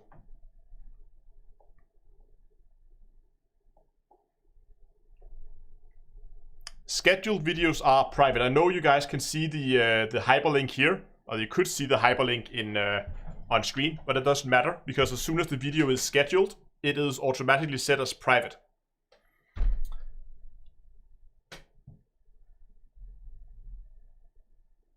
I know, but again, it's not like it matters if somebody actually, let's say I left it unlisted and people got the link off the screen and then went in and watched the video beforehand. It does not the end of the world. Actually, I released the Courier build guide last week, and that has actually been up on the Commander's Toolbox like a week before it was published on YouTube. It was just listed there unlisted. But that, if you ever wonder what it is that happens when, I'll show you here doing the upload. Let's just click that. Let's just pretend we want to upload a video. What happens those times when Frontier had accidentally released a video is either they misclick there the last one, but what I think is more likely is during the upload process, they go down here and they add it to a playlist. And if they add it to a playlist before it's published, you can go into the playlist and you can still watch the video if you find the link in the playlist. And that's what happens when they accidentally leak their own videos. I think that's because they put them into a playlist before they should. But we're gonna click that and go to content, and then that one there, we're gonna go and we're gonna delete that. And yes, I want to delete that. Okay. Oh, you can't see it. I didn't have the camera on. Anyway, what happens is during the upload process, Frontier accidentally adds it to a playlist before they publish the video, and then that's the way the previous videos were leaked, I think.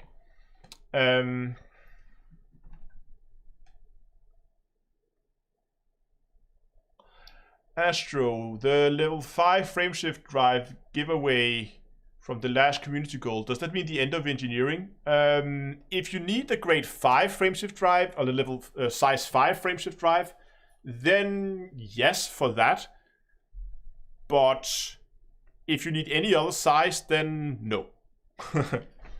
Don't worry, I'm gonna have a video out on it on Saturday. That's the plan, at least.